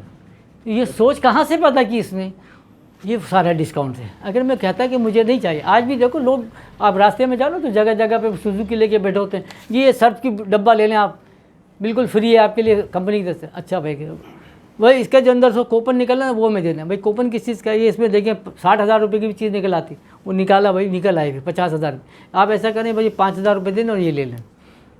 وہ گھر پہ لا کے بولے آپ چلاؤ, تو پتہ چلتا ہے وہ 3,000 کی بھی نہیں تھی. لیکن یہ لالچ دینا شروع کیا آپ کو, آپ کے دماغ کو کرپٹ بنانے کے لیے, تاکہ آپ کے اندر یہ چیز جنریٹ ہو کہ بھائی جب کوئی چیز بڑی خرید رہا ہے تو اس کے ساتھ چھوٹی ملتی ہے, تو جب میں کوئی چیز بڑی بیچوں تو مجھے بھی کوئی چھوٹی چیز ملنی چاہیے. ایسا نہیں ہونا چاہیے. یعنی آج میرے پاس آپ آئے اور کہا کہ حضرت میرے کو کوئی کاروبار دلوا دے. میں نے کہا چلو ٹھیک ہے جی جناب, تم ایسا کرو کہ میرے پاس فلاں پیپر کا کام ہے, تو یہ لے لو, کتنے کا کاروبار ہوگا فتح. سب میں سے بولوں گا یار تو ماشاء اللہ سے 50,000 روپے کے ہر مہینے مجھ سے اٹھا رہا ہے سامان, تو میرا بھی تو کوئی خیال کر یار, تو میں تجھ سے کوئی حرام تھوڑی مانگ رہا ہوں. لیکن کیا ہے کہ جو تو ڈسکاؤنٹ لیتا ہے, جو تو پیسہ لیتا ہے, اس میں کچھ مجھے بھی ڈسکاؤنٹ دیتا ہے کہ میرا بھی تو, میں بھی تو تیرے لیے اتنی محنت کرتا ہوں, سیٹ سے باتیں کرتا ہوں, سارے سپلائر کو کاٹ کے تیرے کو آگے لے کے جا رہا ہوں. کیوں؟ کیونکہ میرے کو اب عادت پڑ چکی ہے.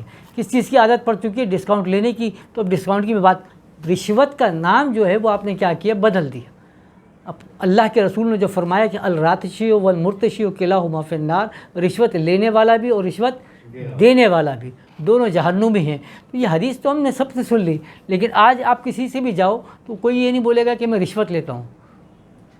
اس کا نام تحفہ رکھ دیا, ہاں اس کے وہ کہتے ہیں کہ جی مٹھائی. یعنی حد یہ ہے کہ ابھی دیکھو میرے بہنوں کا انتقال ہوا نا, تو اب انتقال ہو جائے, آپ انتقال ہو گیا, آپ وہاں گئے ہاسپٹل میں, ہاسپٹل سے جب آپ کلیئر کرا کے لے کر آؤ گے نا ایمبولینس میں، تو ایمبولینس والا بولتا ہے سر کچھ چائے پانی. ابے بغیرت میت اٹھا رہا ہوں تو اس میں کیا چاہیے، کوئی چائے پانی دوں. اب وہ ایمبولینس سے آپ اتار کے غسل خانے میں لے کے گئے کہ چلو غسال کے پاس غسل، وہ غسال نہلائے گا، کفنائے گا، اس کے بعد بولتا ہے سر دیکھیں ماشاء اللہ سے بالکل شرعی طریقہ یہ سے پورا کیا آپ کا. ہاں بالکل ماشاء اللہ بھی اللہ تو جزائے خیر دے. بولتا ہے جزائے خیر سے پیٹ نہیں بھرے گا سر، کچھ چائے پانی. پھر وہ چائے پانی، پھر آپ نے اگر ڈیڈ باڈی ساتھ خانے میں رکھوائی وہ چائے پانی مانگتا ہے، نکالتے وقت پھر وہ چائے پانی، پھر ایمبولینس سے گھر پہ لائے پھر چائے پانی، پھر آپ قبرستان میں گئے قبر دفنانے کے لیے پھر وہاں چائے پانی. پھر وہاں پہ آپ دیکھو تو 2-3 بچے آ کے کھڑے ہو جاتے ہیں جو فاتحہ پڑھنا شروع کر دیں گے. ارے بھائی تو کون، تیرا کون جاننے والا ہے کیا؟ نہیں فاتحہ پڑھنا. فاتحہ پڑھنے کے بعد بولتے ہیں سر کچھ چائے پانی. تو پورا معاشرے کو آپ نے کیا کر دیا، چائے پانی پہ لگا دیا، کرپٹ کر دیا، سب کو دماغ خراب کر دیا نا. کس نے کیا؟ یہ کہلاتی ہے دجالیت، جس کو کہتے ہیں نا ولا کلّا یشرون، جو اللہ نے فرمایا کہ تم کو شعور ہی نہیں ہے کہ تم فساد کہاں سے پھیلا رہے ہو، کس طریقے سے پھیلا رہے ہو. ابھی تم جا کے بولتے ہو کوئی نواز شریف، ارے بھائی یہ تو بہت بعد کے چور ہیں، یہ سب تو بہت بعد کے چور ہیں. اب وہ لوگ بولتے ہیں کہ جی وہ جو پکڑنے آیا تو وہ کون سا شریف ہے تو فلاں ہے، تو بھائی وہ تو سب صحیح ہے. اب گھر کی اگر گٹر خراب ہو جائے تو آپ جا کے خود تھوڑی صاف کر دو، تو گٹر کو صاف کروانے کے لیے بھنگیوں کو بلانا پڑتا ہے. تو ایسے چوروں کو پکڑنے کے لیے کوئی شریف آدمی، کوئی اللہ والا جائے گا ان کو پکڑنے کے لیے. تو وہ اللہ بھی کسی چور کو کھڑا کرتا ہے کہ جا بھائی جا کے تو اس کا حساب کر، کیونکہ ہم تھوڑی کر سکتے ہیں اس کا حساب. گلی کا کوئی گنڈا بدماش ہو اس کو جا کے میں حساب کیسے کر دوں گا؟ تو وہاں پہ بھی کوئی دوسرا بدلا آئے گا، کوئی یونٹ کا، کوئی سیکٹر کا، کوئی کسی کے آئے گا، وہ اس کو مار کے صحیح کر دے گا. ہمارے کام نہیں ہے نا، ہم تھوڑی کر سکتے. لیکن المیہ کیا ہوا جو میں آپ کو بتانا چاہ رہا ہوں کہ یہ آپ دیکھو کہ ہوا کیا کہ ہر جگہ پر آپ کے دماغ کو کنٹرول کیا گیا. 1 یونٹ آج دنیا میں اسی یعنی جو نظریہ جو میں بات کی نا، ہم نے ڈسکس کیا، اس کو اٹھاؤ اور اب آپ دنیا میں کسی بھی ملک میں چلے جاؤ، کسی بھی ملک میں آپ چلے جائیں، آپ کو سیم تھیوری ہر جگہ ملے گی، سیم تھیوری. آپ فلپائن میں چلے جائیں گے تو وہاں پر بھی یہی تھیوری ہے، تو وہاں پر بھی یہی ڈسکاؤنٹ مل رہا ہوگا، یہی لوگوں کے پیسے ختم ہو گئے، سب کے بینک میں چلے گئے، بینک سے کرپٹو پہ چلے گئے، فلاں ہو گیا ختم. ہر جگہ پہ آپ چلے، یہ مجبور کیا گیا نا. جس طرح ٹیکنالوجی ہے نا، ٹیکنالوجی میں اگر آپ اٹھائیں، جیسے میں اگر آئی ٹی سے تعلق ہے میں بتاؤں تو آپ کو سمپل یہ کہ آپ اگر ایک لینگویج میں کام کر رہے ہیں تو وہ آپ کے پاس چل رہی ہے، آپ کے لیے اس کے حساب سے اپلائنسز موجود ہیں. پھر کیا ہوگا کہ 5-6 سال کے بعد وہ لینگویج ایبسلیٹ کر کے نہیں لے کر جاتے ہیں. کیوں لے کر آ گئے؟ کیونکہ وہ جو آپ نے چیزیں بنائی تھیں، جو آپ نے رکھی وہ سب کی سب ختم ہو گئی، تاکہ نیا کاروبار آپ کو شروع ہوگا. WHO کا جو قانون بنا، WTO کا، تو وہ یہ بنا ہے کہ آپ اب کوئی کام کی چیز بنائیں گے تو اس کی جو لائف ہونی چاہیے وہ 5 سال سے زیادہ نہیں ہوگی. ایون آپ کو جو گاڑیاں بنائی گئی، سب کچھ بنایا گیا، تو ان کو بائی لا یہ بنایا گیا ہے کہ وہ 5 سال سے زیادہ اس کی نہیں ہوتی. اسی لیے انشورنس بھی ہوگا تو 5 سال سے زیادہ کا نہیں ہوگا. اب ہمارے پاس میرے والد صاحب کے زمانے کا علی گڑھ کا تالا پڑا ہوا ہے. جب میرے والد صاحب کالج میں پڑھا کرتے تھے تو اس وقت علی گڑھ میں ہوا تھے، تو وہ تالا ایک علی گڑھ کا بڑا مشہور ہوتا تھا، تو وہ لگاتے تھے. تو وہ تالا ابھی تک چلتا آ رہا ہے اور وہ ابھی تک جو ہے وہ چالو حالت میں ہے، ابھی تک جو ہے صحیح چل رہا ہے. تو اب اگر ایسے تالے بنا دیے گئے یا ایسے صندوق بنا دیے گئے تو پھر وہ نسل در نسل جو ہے وہ استعمال کرتی رہے گی. پھر کہاں سے چلے گا کاروبار؟ چلے گا نہیں چلے گا نا کاروبار. تو اس کاروبار کو ختم کرنے کے لیے ضروری کیا ہے کہ WTO کے لاء کے تحت اب آپ کوئی بھی چیز بنائیں گے تو وہ کون سی بنائیں گے؟ وہ بنائیں گے جو آپ نے استعمال کی 1 ٹائم اور اس کے بعد کیا ہوا؟ ختم ہو گیا. یہی وہ قانون ہے کہ جنہوں نے یہ کانسیپٹ دیا کہ آپ اب کوئی چیز جو ہے وہ ایسی نہ بنائیں جو ریپیئریبل ہو. وہ کیا ہے کہ آپ صرف جو میکینک ہے، اب اس کا کام کیا ہوتا ہے کہ وہ فالٹ ٹریس کرتا ہے، بولتا ہے کہ یار اس کا یہ اسپیکر خراب ہے، تو اس اسپیکر کو ٹھیک نہیں کرتا، وہ اٹھا کر پھینکتا ہے، بولتا ہے دوسرا اسپیکر لگا دو. ورنہ کہاں وہ زمانے تھے کہ جن کو کھول کر نکالا جاتا تھا اور اس کو ٹھیک کیا جاتا تھا. مگر اب کانسیپٹ کیا ہے کہ نکالو اور نکال کر پھینک دو. کیوں؟ کیونکہ اس سے کاروبار کس کا چلے گا؟ ان کا کاروبار چلے گا. آپ یہ دیکھو کہ یورپ نے یہ کانسیپٹ پیدا کیا اپنی قوم کے درمیان کہ یہ جو کاروبار ہم کرتے ہیں تو ان کاروبار کی تخصیص کی گئی اور ان کو تقسیم کیا، ڈیوائڈ کیا گیا. تو وہ کاروبار یا وہ کام یا وہ جابس جو کہلاتی ہیں کریم والی جاب، یعنی جس کو کہتے ہیں کہ جس میں ریسرچ اینڈ ڈیولپمنٹ ہے، وہ سارا کا سارا ٹھیکہ انہوں نے اپنے پاس لے کے رکھا. اور جتنا کاروبار جس کے اندر کوئی یعنی وہ مسئلہ نہیں تھا جس سے آدمی یعنی سائنسی ریسرچ کے اوپر جائے، وہ سارا کا سارا انہوں نے کیا کیا، وہ انہوں نے ڈسٹریبیوٹ کیا غریب ممالک کے اندر. مطلب آپ جاؤ تو یورپ کے اندر کپڑے سینے کے کوئی کارخانے نہیں ملیں گے آپ کو، سارے کپڑے سینے کے کارخانے کہاں ملیں گے؟ سارے ایشیا میں ہے نا. ہم بھی ہے نا، تو وہ بڑی گارمنٹ فیکٹری، جی ہماری تو بہت بڑی گارمنٹ فیکٹری ہے، فلاں ہے گارمنٹ ہے. ابھی تو گارمنٹ ہو تو تم درزی نا. تو یعنی اگر میں یہاں پر ایروناٹیکل انجینئرنگ کا کوئی کام دیتا، یعنی جہاز بنانے کا، ویپنز بنانے کا، تو جو بچے آج یہاں پر ہیں تو ان کا دماغ کھلتا اور وہ آگے کی طرف جاتے. مگر ان کا دماغ صرف کہاں پہ لگا کے رکھا ہے کہ یہ کپڑے سیتے رہو، یہی تمہاری زندگی ہے، چمڑے کی جیکٹیں سیتے رہو، جوتے بناتے رہو، بیلٹ بناتے رہو. یعنی آپ جتنے بھی وہ کام دیکھیں گے جو لو کیٹیگریز میں آتے ہیں، لو اسکلس کے اندر آتے ہیں، وہ سارے کے سارے ڈسٹریبیوٹ کہاں کیے گئے؟ ان غریب ممالک میں جن کو رکھنے ہی غریب ہے، کہیں پر اسکل نہ پیدا ہو جائے. تو وہاں پہ اسکل نہیں پیدا ہونی دینی، تو اسی لیے انہوں نے جتنے اسکل والے کام ہیں وہ سارے کے سارے انہوں نے اپنی کنٹریز کے اندر رکھے. اور آج ہم یہ سمجھتے ہیں کہ جی ہمارا تو ماشاء اللہ جی بہت بڑا کاروبار. ارے کاروبار تو ہو گیا، کاروبار تو ہو گیا تمہارا، لیکن کیا تم نے تدبر کیا کہ یہ وہ قوم تھی یعنی جس کی وجہ سے آج سائنس بنی ہے. یعنی ہم حیرت ہوتی نا کہ اگر آپ سائنس کے کسی بھی ورقے کو پلٹیں تو اس کی ہسٹری میں جائیں گے تو اس کا بانی جو ملے گا وہ مسلمان ملے گا، اس کا ہر بانی مسلمان ہے. جس کا ٹوٹا ہوا ہے ہاں، صرف تدبر بھی کیا تو نے.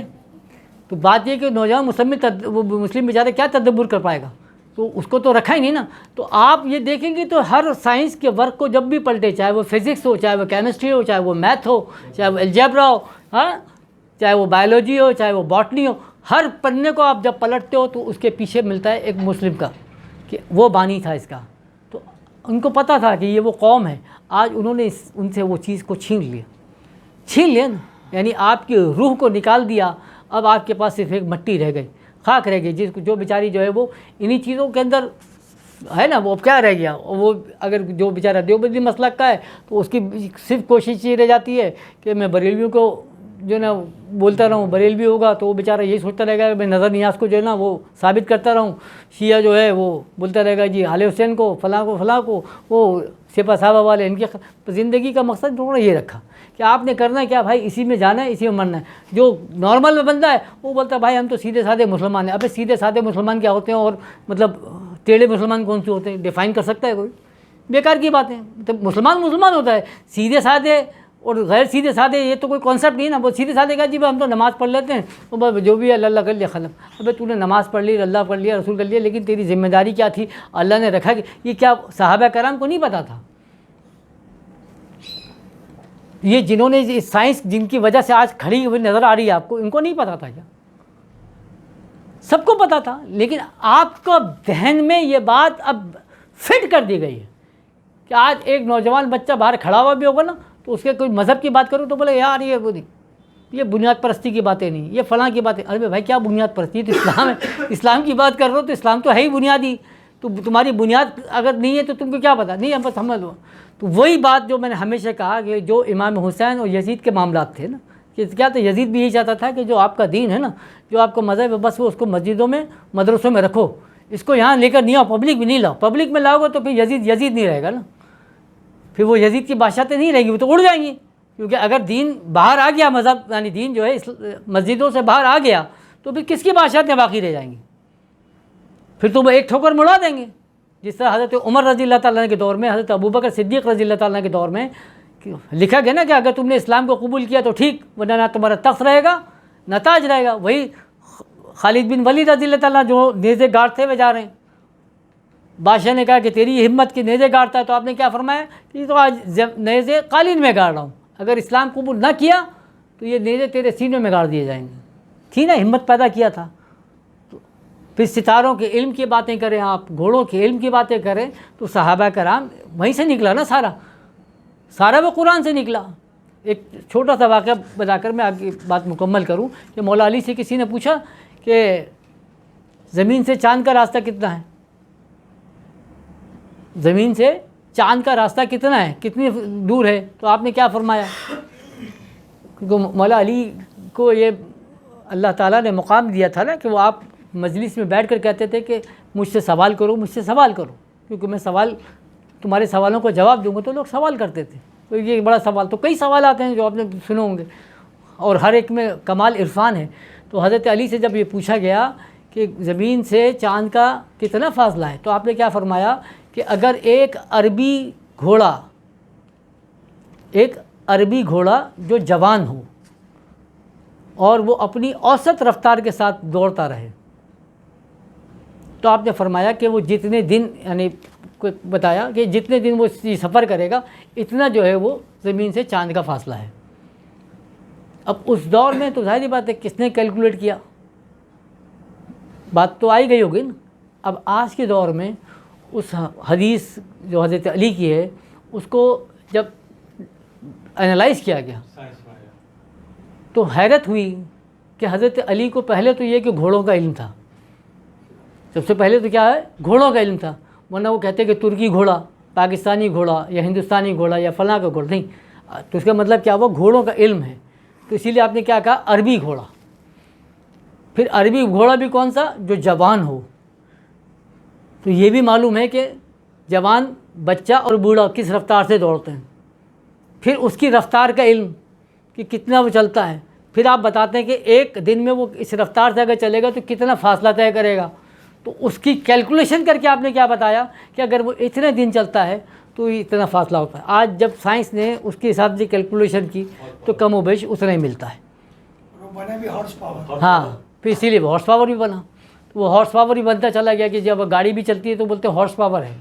وہ گھوڑے کی طاقت استعمال کرتے ہیں کیونکہ وہ وہاں سے چلتا ہے.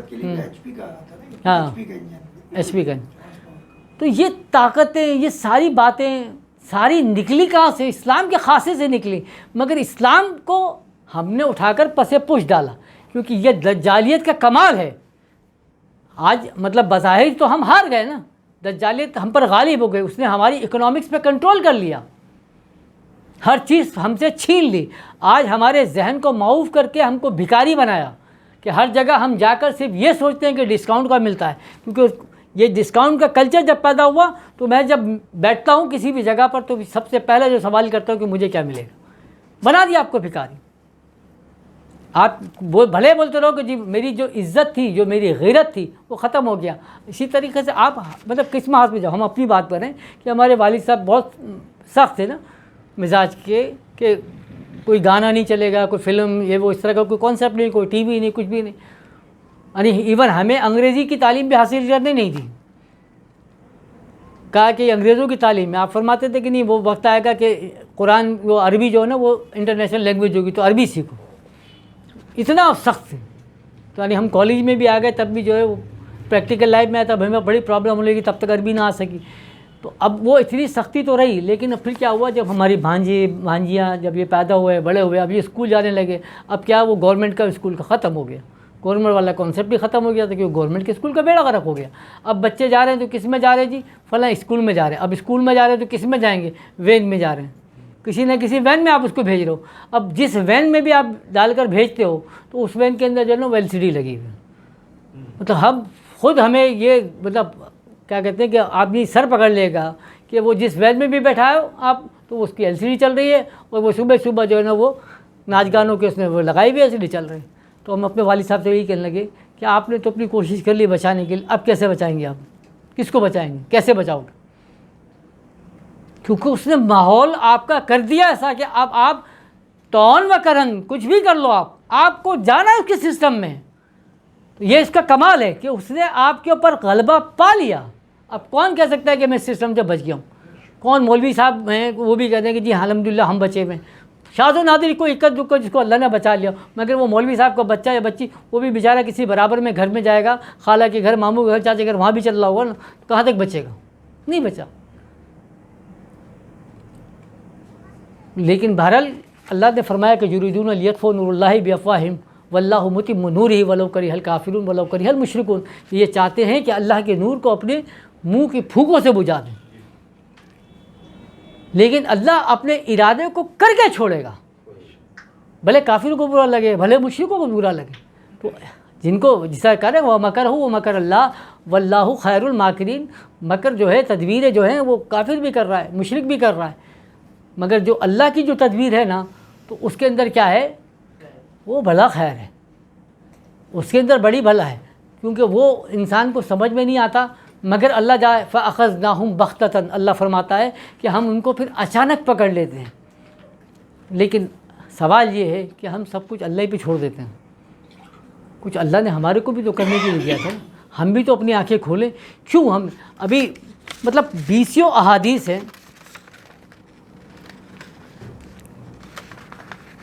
جس میں رسول کریم صلی اللہ علیہ وسلم نے فرمایا کہ جس میں صرف ایک حدیث پڑھ لیتا ہوں کہ اس شخص میں ایمان نہیں جس میں امانت داری نہیں, یا جس میں امانت نہیں اس میں ایمان نہیں. اللہ کے رسول نے فرمایا. پھر اللہ کے رسول نے فرمایا کہ جو تمہارے پاس زائد ہے اس کو خرچ کرو اللہ کی راہ میں. تو اللہ نے ہمیں ایثار کی تعلیم دی, ہمیں انفاق کی تعلیم دی, ہمیں زکوٰۃ کی تعلیم دی, تاکہ اس نظام کے اگینسٹ میں ایک نظام کھڑا ہو. آپ کو بینک کی جگہ پر بیت المال کا نظام دیا. بینک نہیں دیا اللہ نے, اللہ کے رسول کی طرف سے بینک کا سسٹم نہیں دیا گیا, بلکہ سسٹم کیا دیا گیا, بیت المال کا کانسیپٹ دیا گیا تھا. وہ سارے سسٹم ڈیمولش ہو گئے. آج بیت المال نہیں ہے ہمارے پاس, ہمیں پتہ ہی نہیں.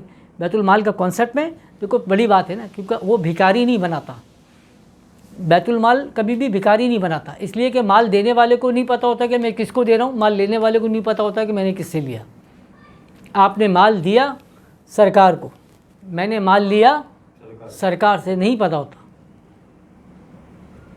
آپ نے سب ختم کر دیا نا. آج آپ دیکھو زکوٰۃ اور خیرات کے نام کے اوپر جب آپ کھڑے ہوتے ہو, میں نے تکلیف ہوتی ہے کہ بڑے بڑے یعنی جن کو علماء کہتے ہیں آپ لوگ, ہاں وہ بھی کھڑے ہوتے ہیں تو وہ لوگوں کو جی وہ تقسیم کر رہے ہیں,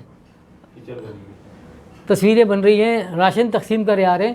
تو یہ کیا کر رہے ہو؟ ایسا میں نے پہلے بھی کہا نا کہ یہ آپ نے جو دسترخوان لگا کے بٹھا دیے ہیں, سیلانی کا دسترخوان, عالمگیر کا دسترخوان, تو یہ آپ نے یہ کیا مطلب یہ مسلمان قوم کو غیرت مند بنانے کی بجائے بے غیرت بنا دیا نا آپ نے. یعنی وہ غیرت مند قوم جو اپنے ہاتھ سے نہ صرف خود کھاتی تھی بلکہ اپنے لوگوں کو کھلاتی تھی, محتاجوں کو کھلاتی تھی, غریبوں کو کھلاتی تھی, آج ان کو آپ نے کیا کر دیا, محتاج بنا دیا. آپ نے بولا کہ بھائی تیرے پاس کھانا نہیں, کوئی مسئلہ نہیں, آ جاؤ ادھر حسینی دسترخوان پہ آ جاؤ, ہاں آپ سیلانی کی دسترخوان پہ آ جاؤ. وہاں پہ جا رہا ہے. اب میں ہوں پہلے محنت کر کے 2 وقت کی روٹی کھا لیتا تھا, پھر میں اتفاق سے اسٹاف تک چلا گیا تو وہاں پہ دیکھا سیلانی کا دسترخوان ہے. میں نے پوچھا کیا ہوا, کہ کھانا مل رہا ہے. بیٹھ گیا تو بکرے کا قورمہ تھا, 2 روٹیاں تھیں. تو میں کو پاگل ہوں کہ میں پھر کل جا کے دھوپ میں کھڑے ہو کے مزدوری کروں گا؟ نہیں کروں گا. تو میں کیا کروں گا, وہیں پہ جاؤں گا. اب تو سہولت یہ بھی ہے کہ آپ کو اپنے گھر کے لیے بھی چاہیے تو آپ ان سے بولو 3 آدمیوں کا کھانا چاہیے تو 3 آدمیوں کا کھانا پارسل کر کے دیتے ہیں. یہ سمجھتے ہیں کہ ہم بڑا نیکی کا کام کر رہے ہیں. ارے تم بیچارے جو مطلب نوجوان تھے, جو لوگ تھے جو کام کر سکتے تھے معاشرے کا, ان کو آپ نے معذور کر کے کھڑا کر دیا نا, ان کو لاچار کر دیا. جن کے اندر غیرت تھی, حمیت تھی, ان کی غیرت کو ختم کر دیا. آج آدمی جو کسی سے بھیک نہیں مانگتا نا, جو کسی سے ادھار نہیں مانگتا, وہ سر اٹھا کے چل رہا ہوتا ہے. جو بیچارہ کسی سے بھیک مانگ لے, کسی سے خیرات مانگ لے, تو اس کے سامنے جب وہ دوسرا آتا ہے تو اس کے سامنے سر جھکا, کیونکہ اس کی غیرت کیا ہو گئی, دب گئی, مر گئی نا. اب آپ نے ان لوگوں کو یہ صدقے کا, زکوٰۃ کا اور یہ خیرات کا کھانا کھلا کھلا کر سب کو بیچاروں کو بے غیرت بنا دیا, سب کو ختم کر دیا, فارغ کر دیا. ارے تم غیرت مند تم تھے تو ان کے لیے کاروبار کا بندوبست کرو نا. تم ابھی آتا ہے وہ سیلانی صاحب کا بھی بیان آ رہا تھا کہ ہم روزانہ جو ہے ماشاءاللہ سے اتنے 1000 افراد کو کھلاتے ہیں. اتنے 1000 افراد کو کھلانے کا مطلب یہ ہے کہ تقریباً 2 کروڑ روپے کا روزانہ کھانا کھلا رہے ہیں. 2 کروڑ کا یہ کھلا رہے ہیں, 3 کروڑ کا وہ کھلا رہے ہیں, 1 کروڑ کو کھلا رہے ہیں, مطلب 6-7 کروڑ روپے کا کھانا آپ لوگوں کو کھلا رہے ہو. تو مہینے کا کتنا ہو گیا بھائی, اربوں کو, یعنی 2 ارب روپے سے زیادہ. تو اگر آپ 2 مہینے نہیں کھانا کھلاتے, اس کی جگہ پر ایک فیکٹری کھول دو, ایک روزگار لگا دو, تو 2-3 ہزار آدمیوں کو روزگار مل جاتا. تو وہ عزت کے ساتھ روزی کماتے, عزت کے ساتھ اپنی زندگی کو گزارتے. لیکن آپ نے نہیں کیا ایسا, کیونکہ آپ لوگوں کو عزت مند, غیرت مند نہیں بنانا چاہتے. آپ لوگوں کو بے غیرت بنانا چاہتے ہیں, ان کی غیرت کو کھینچنا چاہتے ہیں. کیونکہ آپ کو نہیں پتہ, جیسے میں نے کہا نا, وہم لا یشعرون, ان کو شعور ہی نہیں ہے کہ وہ زمین میں فساد پھیلا رہے ہیں. وہ سمجھ رہے ہیں ہم تو اصلاح کا کام کر رہے ہیں, یہی کہا نا اللہ نے, قالوا انا نحن مسلمون، ہم تو جو ہے اصلاح کرنے والے ہیں، الا انہم هم المفسدون، جان لو کہ یہی زمین میں فساد پھیلا رہے، ولکن لا یشعرون، مگر ان کو شعور نہیں ہے، ان کو عقل نہیں ہے کہ بھائی تمہاری وجہ سے زمین میں فساد پھیل رہا ہے، تم مسلمانوں کو تباہ و برباد کر رہے ہو، بغیر تو تم یہ کھلا کے لوگ، اگر تم کو غیرت ہوتی، میں نے کہا نا کہ تم روزگار لگاتے لوگوں کا، تم روزگار نہیں لگا سکتے تو کم از کم لوگوں کو یہ بولتے کہ بھائی تیرے پاس کام نہیں ہے، تیرے کو آج دیہاڑی نہیں ملی، آ جا، تیرے کو ہم کھانا بھی دیتے ہیں، گھر کا کھانے دیتے ہیں، یہ 4 بوریاں اٹھا کے وہاں پہ رکھ، یہ 2 بلاک بنا، یہ سب کچھ کر، جو آج کی دیہاڑی کا کام یہاں پہ کر کے جا، خود بھی کھا، بچوں کے لیے لے جا، ختم۔ غیرت رہتی نا، اس کو زندہ رہتی کہ یار میں نے جو آج کھایا ہے زکوٰۃ خیرات صدقہ نہیں کھایا، بلکہ محنت کا کھایا، آپ نے محنت کے لے کے گیا، لیکن تم نے اس کی کیا کی، غیرت ختم کر دی، بھیک مانگنے والے پروفیشنل کرتے گھوم رہے ہے نا۔ تو اب کون کرے گا؟ ہم آپ بتائیں، انڈسٹری ایریا میں آپ چلے جائیں تو انڈسٹری ایریا میں وہ مزدور کھڑے ہوتے تھے، پہلے مل جاتے تھے کہ آ جائے جی مزدور، اب ان کے ریٹ، ان کے نخرے کیوں بڑھ گئے؟ اس لیے کہ جب دوپہر کا ٹائم ہوتا ہے، بھوک کا ٹائم ہوتا ہے، جا کے کھا لیتے ہیں۔ رمضانوں میں زکاتیں مل رہی ہوتی ہیں، کیونکہ زکاتیں کیا ہیں، ہماری تو خیرات ہے، ہر آدمی کو پوچھو الحمدللہ ناپ تول کے سونے کے ساتھ زکوٰۃ نکالتے ہیں۔ ابے اس سے پوچھو تم یہ تو بتاؤ اللہ نے کب بولا تم کو زکوٰۃ دو؟ کہاں لکھا ہے؟ اللہ بولتا ہے ہم للزکوٰۃ فاعلون، کامیاب وہ لوگ ہیں جو زکوٰۃ پر عمل کرواتے ہیں، زکوٰۃ دینے والوں کو نہیں بولتا اللہ کامیاب ہے۔ اطیع اللہ و اطیع رسول، اللہ نے بولا اللہ کے رسول کی اطاعت کرو، پہ اقیموا الصلاۃ وآتوا الزکوٰۃ، اور زکوٰۃ ادا تو کرو، زکوٰۃ ادا کرو، ٹھیک ہے، ادا کر کے ذمہ داری ختم۔ کامیابی کی جو شرط دی ہے نا، وہ کہا ہے کہ ہم للزکوٰۃ فاعلون، جو زکوٰۃ پر عمل کرواتے ہیں، جس طرح سیدنا عمر نے کروائی، سیدنا ابو بکر نے، کہ جس کو زکوٰۃ دی، اگلے سال وہ 2 آدمیوں کو اور لے کر نہیں آیا کہ حضرت ان کو بھی زکوٰۃ دے دیں، یہ بھی مستحق ہے، اگلے سال وہ آ کے زکوٰۃ دے کے جاتا تھا کہ حضرت پچھلے سال میں آپ سے زکوٰۃ لے کے گیا تھا، اب الحمدللہ میں اپنے پاؤں پہ کھڑا ہو گیا اور میری طرف سے یہ زکوٰۃ اپنے بیت المال میں ڈال۔ یہ ہے ہم للزکوٰۃ فاعلون۔ ان کو کہا گیا کہ اللہ نے کامیاب لیں، کامیاب وہ نہیں ہے کہ صرف زکوٰۃ دے کے اپنی جان چھڑا لیتے ہیں۔ تو آپ یہ خیرات کا کھلا کے آپ سمجھتے ہو گیا، کیونکہ آپ کو اکنامک میں اتنا پھنسا دیا گیا۔ ایک چھوٹی سی چیز جو آپ بناتے ہو، اس کو مینوفیکچر کر کے بیچنا چاہتے ہو، آپ بیچ نہیں کر سکتے جب تک آپ اس پہ لاکھوں روپے سمپل ایک 500 روپے کا، سمجھو 500 موبائل ہیں، میں بناتا ہوں 10,000 موبائل، 10,000 روپے کی قیمت ہے، سمپل ایک مثال لے لوں، تو اگر میں 500 موبائل بناؤں تو کتنے کے بن گئے؟ 50 لاکھ کے، موٹا موٹا حساب ہو گیا نا، 50 لاکھ کے۔ اب وہ میں بیچنے جاؤں گا تو مارکیٹ میں نہیں بک رہا، اب میں اس کو ایڈورٹائزمنٹ کروں گا، اس کے پمفلٹ بناؤں گا، پین فلیکس لگواؤں گا، سائن بورڈ بنواؤں گا، ٹی وی پہ اشتہار چلا رہا ہوں، ریڈیو پہ اشتہار چلاؤں گا، 20 لاکھ روپے، صرف چھوٹا سا مثال دے رہا ہوں میں، 20 لاکھ روپے لگا دے، کتنے کا ہو گیا؟ 70 لاکھ کا۔ تو وہ موبائل 70 لاکھ ڈیوائڈیڈ بائی 500، 14,000 روپے بن گئے، 14 پنجے 70، یعنی وہ موبائل جو 10,000 روپے کا بنا تھا، اب کتنے کا پڑ گیا مجھے؟ 14,000 روپے کا۔ ابے یار تم یہ کیا ضلالت کر رہے ہو کہ جو بنی جو چیز تھی تو 10,000 کی چیز تم 12,000 میں بیچتے تو میرے خرید و فروخت میں تھا، وہ 14,000 روپے کی بن تم نے پڑ گئی ہے، اب اس کو بیچو گے تم 20,000 روپے کی۔ کیا یہ اکنامکس جس کو کہا جاتا ہے، جو معیشت کے اوپر ڈاکہ ڈال کر لوٹا جا رہا ہے، آپ کو تباہ و برباد کرنے۔ تو اب یہ آج نہیں آئے گا سمجھ، 10 سال گزر جائیں گے نا تو پھر وہ بالکل کانسیپٹ کلیئر ہو جائے گا کہ یا تو آپ بہت زیادہ امیر ہوں گے یا بہت زیادہ غریب ہوں گے۔ ہمارے پاس جب کمپلائنس کا کام ہوتا ہے نا، یہ کمپلائنس وغیرہ میں یہ ہوتا ہے کہ آپ کا آڈٹ وغیرہ ہوتا ہے نا، تو اس میں کمپلائنس کیا جاتا ہے، تو کمپلائنس کر رہے ہوتے ہیں کہ جی جو مزدور کے رائٹس یہ ہیں، فلاں کے رائٹس یہ ہیں، ساری چیزیں بتائی جاتی ہیں۔ تو ہمارے پاس جب وہ ہوتا تھا تو ہمارے سینئر تو جو یہاں کے فاؤنڈر تھے پاکستان میں، جنہوں نے ISO کمپلائنس کروایا، تو ان سے میں نے ایک بات پوچھی، میں نے کہا حضرت، میں نے کہا سر یہ مجھے بتائیں کہ یہ آپ کمپلائنس کے لیے کام کر رہے ہیں، اتنی محنت کر رہے ہیں، تو یہ سارا فیک ڈاکومنٹیشن ہوتی ہے، آپ نے لکھا ہوا ہے جی مزدور کو یہ دیتے ہیں، ہم فلاں کو یہ دیتے ہیں، فلاں کو یہ دیتے ہیں، بائر کو بھی پتہ ہے کہ یہ فیک ہے، تو پھر اس کا فائدہ کیا ہے؟ یہ دیکھیں دجالیت کا۔ انہوں نے کہا کہ بیٹا یہ ابھی نہیں پتہ چلے گا، یہ 10 سال بعد پتہ چلے گا آپ کو۔ نہیں کیوں؟ کہہ رہے یہ بیسیکلی کیا ہے کہ ورکرز کو شعور دلا رہے ہیں کہ تمہارے رائٹس یہ ہیں۔ تو آج انہوں نے ڈاکومنٹیشن کری آئی، پھر کیا ہوا، 2 سال 3 سال گزر گیا، پھر انہوں نے کہا یار 2-4 ورکرز جو ہیں ان کے انٹرویو کروا دیا کرو تاکہ تسلی ہو جائے ہمیں۔ پھر وہ 2-4 ورکرز کو بلا کر انٹرویو کروانا شروع کیا، تو ورکر کو پتہ چلا میرے رائٹس یہ ہوتے ہیں۔ وہ آہستہ آہستہ ہر ورکر کو پتہ چل گیا میرے حقوق تو یہ ہوتے ہیں۔ اب وہ حقوق کی جنگ کرتا ہے، اب بولتا ہے مجھے پیسے دو، اب یہ پھنس گئے۔ تو کیا ہے کہ یہ آپ کو سلو انجیکشن دیا جاتا ہے تاکہ آپ پورے معاشرے کو کنٹرول کریں۔ یہ آہستہ آہستہ آپ کو بھکاری بنایا گیا، آہستہ آہستہ آپ کا دماغ خراب کیا گیا، ختم کر دیا گیا، آپ کا مائنڈ کو کرپٹ کر دیا گیا۔ اب چاہے اس سے ایک نواز شریف صاحب پیدا ہوں، ایک زرداری پیدا ہو یا 10 زرداری پیدا ہوں، وہ تو ہوں گے، وہ کم کھا رہا ہے، کوئی زیادہ کھا رہا ہے، جس کو موقع مل رہا ہے وہ نواز شریف بن گیا، جس کو موقع نہیں ملا وہ ہم جیسا بن گیا۔ سیدھی سیدھی بات ہے۔ اگر صرف تدبر کرے نا تو اگر پوچھو جو بیچارہ سب سے زیادہ گالیاں دے رہا ہوگا نواز شریف کو زرداری، بول اللہ تیرے کو کل موقع دے دے اور تو زرداری بن جائے تو کیا تو چھوڑ دیتا؟ تو اس سے منڈ کے زیادہ منڈ کے کھا۔ سمپل، آپ باہر جاؤ فروٹ والے سے فروٹ لینے کے لیے، وہ بولے گا 30 روپے درجن کیلے ہیں نا، تو وہ بولے گا دکھائے گا آپ کو 700 روپے کیلے، آپ اس سے بولو 2 درجن کیلے دے، ذرا نظر چکے گی تو وہ اس کے اندر آپ کے کچھ کیلے جو ہے وہ خراب ڈال ہی دے گا، کچھ فروٹ خراب ڈال دے گا۔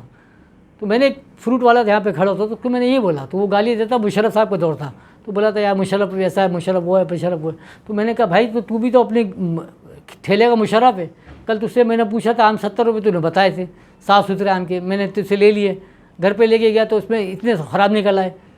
تو جتنی تیری اوقات تھی اتنا تو نے کرپشن کیا، کل تیرے کو تو زرداری بن جائے تو نواز شریف بن جائے گا تو ان کے ہاتھ میں زیادہ علاقہ آیا، انہوں نے زیادہ لوٹ لیا۔ تو کرپٹ تو ہر کوئی ہے، کرپشن تو آپ ہر جگہ کر رہے ہو، کون نہیں کر رہا؟ چاہے وہ آپ مدرسے میں چلے جاؤ تو وہاں پر بھی آپ کو ملے گا، محلے میں چلے جاؤ، امن کمیٹی میں چلے جاؤ، فلاں میں چلے جاؤ، تو ہر ایک کا یہ حال ہے۔ تو یہ بہرحال ہے ہم سب کا، کیونکہ ہم اپنا محاسبہ نہیں کر رہے، ہم یہ نہیں سوچتے کہ کل ہمیں مرنے کے بعد اللہ کو بھی جواب دینا پڑتا ہے، قبر میں بھی جواب دینا پڑے گا، اور قبر کا عذاب میں وہ قبر کے جواب میں سب سے بڑا مشکل مسئلہ یہی ہے کہ جب اللہ کے فرشتے یہ پوچھیں گے کہ تو نے مال کمایا کہاں سے تھے، تو کہتے یہ ہیں کہ یہ جواب دینا تو پھر بھی آسان ہوگا، لیکن اس کے بعد پوچھا جب جائے گا کہ تو خرچ کہاں کیا، تو وہ بڑا مشکل ہو جائے گا، کیونکہ آدمی کماتا تو اپنی بیوی بچوں کے لیے ہے، اور جب کما کے چھوڑ کے چلا گیا اور انہوں نے کہاں خرچ کر دیا وہ جواب دینا بڑا مشکل ہو جاتا ہے۔ تو جب قبر میں تمہارے کو اکیلے جانا ہے تو اتنا ہی کماؤ جتنا اکیلے کمانے والے آتے ہیں نا، جس کا جواب دے سکو۔ اب میرے کو میں بولے میری بیوی میرے بچے پیچھے پڑ جاؤں، یہ کرو اور میں حرام حلال سب ملا کے جو ہے نا کروڑ پتی تو بن گیا۔ بات یہ ہے کہ جب کل میں مروں گا تو میری بیوی جائے گی کیا میرے ساتھ قبر میں، میرے بچے جائیں گے قبر میں؟ نہیں، مجھے جانا اکیلے ہی ہے۔ جب مجھے اکیلے جانا تھا تو خام کا ان دوسروں کے لیے اپنے کائے کو عذاب پیدا کیا بھائی۔ تو بہرحال گفتگو کو یہاں مکمل کریں انشاءاللہ۔ اب دیکھیں نا، سوچا تو ہمیں یہ تھا کہ کچھ اور لے کے جاتے، لیکن بہرحال موضوع یہ نکلا تھا، یہ بھی ضروری تھا کہ کرپشن کے حوالے سے، تاکہ ہمیں پتہ چلے کہ ہم کس طاغوتی سازشوں کا شکار ہو رہے ہیں اور لاشعوری طور پر ہم زمین کے اندر فساد پھیلا رہے ہیں۔ اللہ تعالیٰ بہرحال ہمارے شعور کو اجاگر فرمائے، دعا فرمائے اللہ تبارک و تعالیٰ سے کہ اللہ تعالیٰ جو ہم نے بیان کیا، اس کے بیان کرنے میں جو ہم سے غلطی اور کوتاہی ہوئی اللہ تعالیٰ اس کو معاف فرما۔ صوفی صاحب سے درخواست ہے کہ صوفی صاحب دعا فرما دیجیے گا۔ اللهم صل على سيدنا مولانا محمد وعلى ال سيدنا مولانا محمد وبارك وسلم اللهم آمین۔ یا اللہ انصرنا فإنك خير الناصرين، یا اللہ وافتح لنا فإنك خير الفاتحين، یا اللہ واغفر لنا فإنك خير الغافرين، اللهم آمین۔ یا اللہ وارحمنا فإنك خير الراحمين، یا اللہ وارزقنا فإنك خير الرازقين، یا اللہ واحفظنا فإنك خير الحافظين، یا اللہ واهدنا یا اللہ ودینا نجینا من القوم الظالمین، یا اللہ جس نے بھی دعا کے لیے کہا ہے اس کی دلی جائز خواہش پوری فرما، یا اللہ کوئی مسلمان کی دلی جائز خواہش پوری فرما۔ ربنا آتنا فی الدنیا حسنۃ وفی الآخرۃ حسنۃ وقنا عذاب النار، وبرکتہ ان اللہ وملائکتہ یصلون علی النبی برحق نبی صلی اللہ علیہ وسلم، یا ایھا الذین آمنوا صلوا علیہ وسلموا تسلیما، اللهم صل علی سیدنا مولانا محمد وعلی آل سیدنا مولانا محمد وبارک وسلم وصلوا علیہ۔ سبحان ربک رب العزت عما یصفون وسلام علی المرسلین والحمد للہ رب العالمین برحمتک یا ارحم الراحمین۔ یا اللہ جب دم واپسی ہو سامنے وجہ رسول اللہ لب لا الہ الا اللہ محمد رسول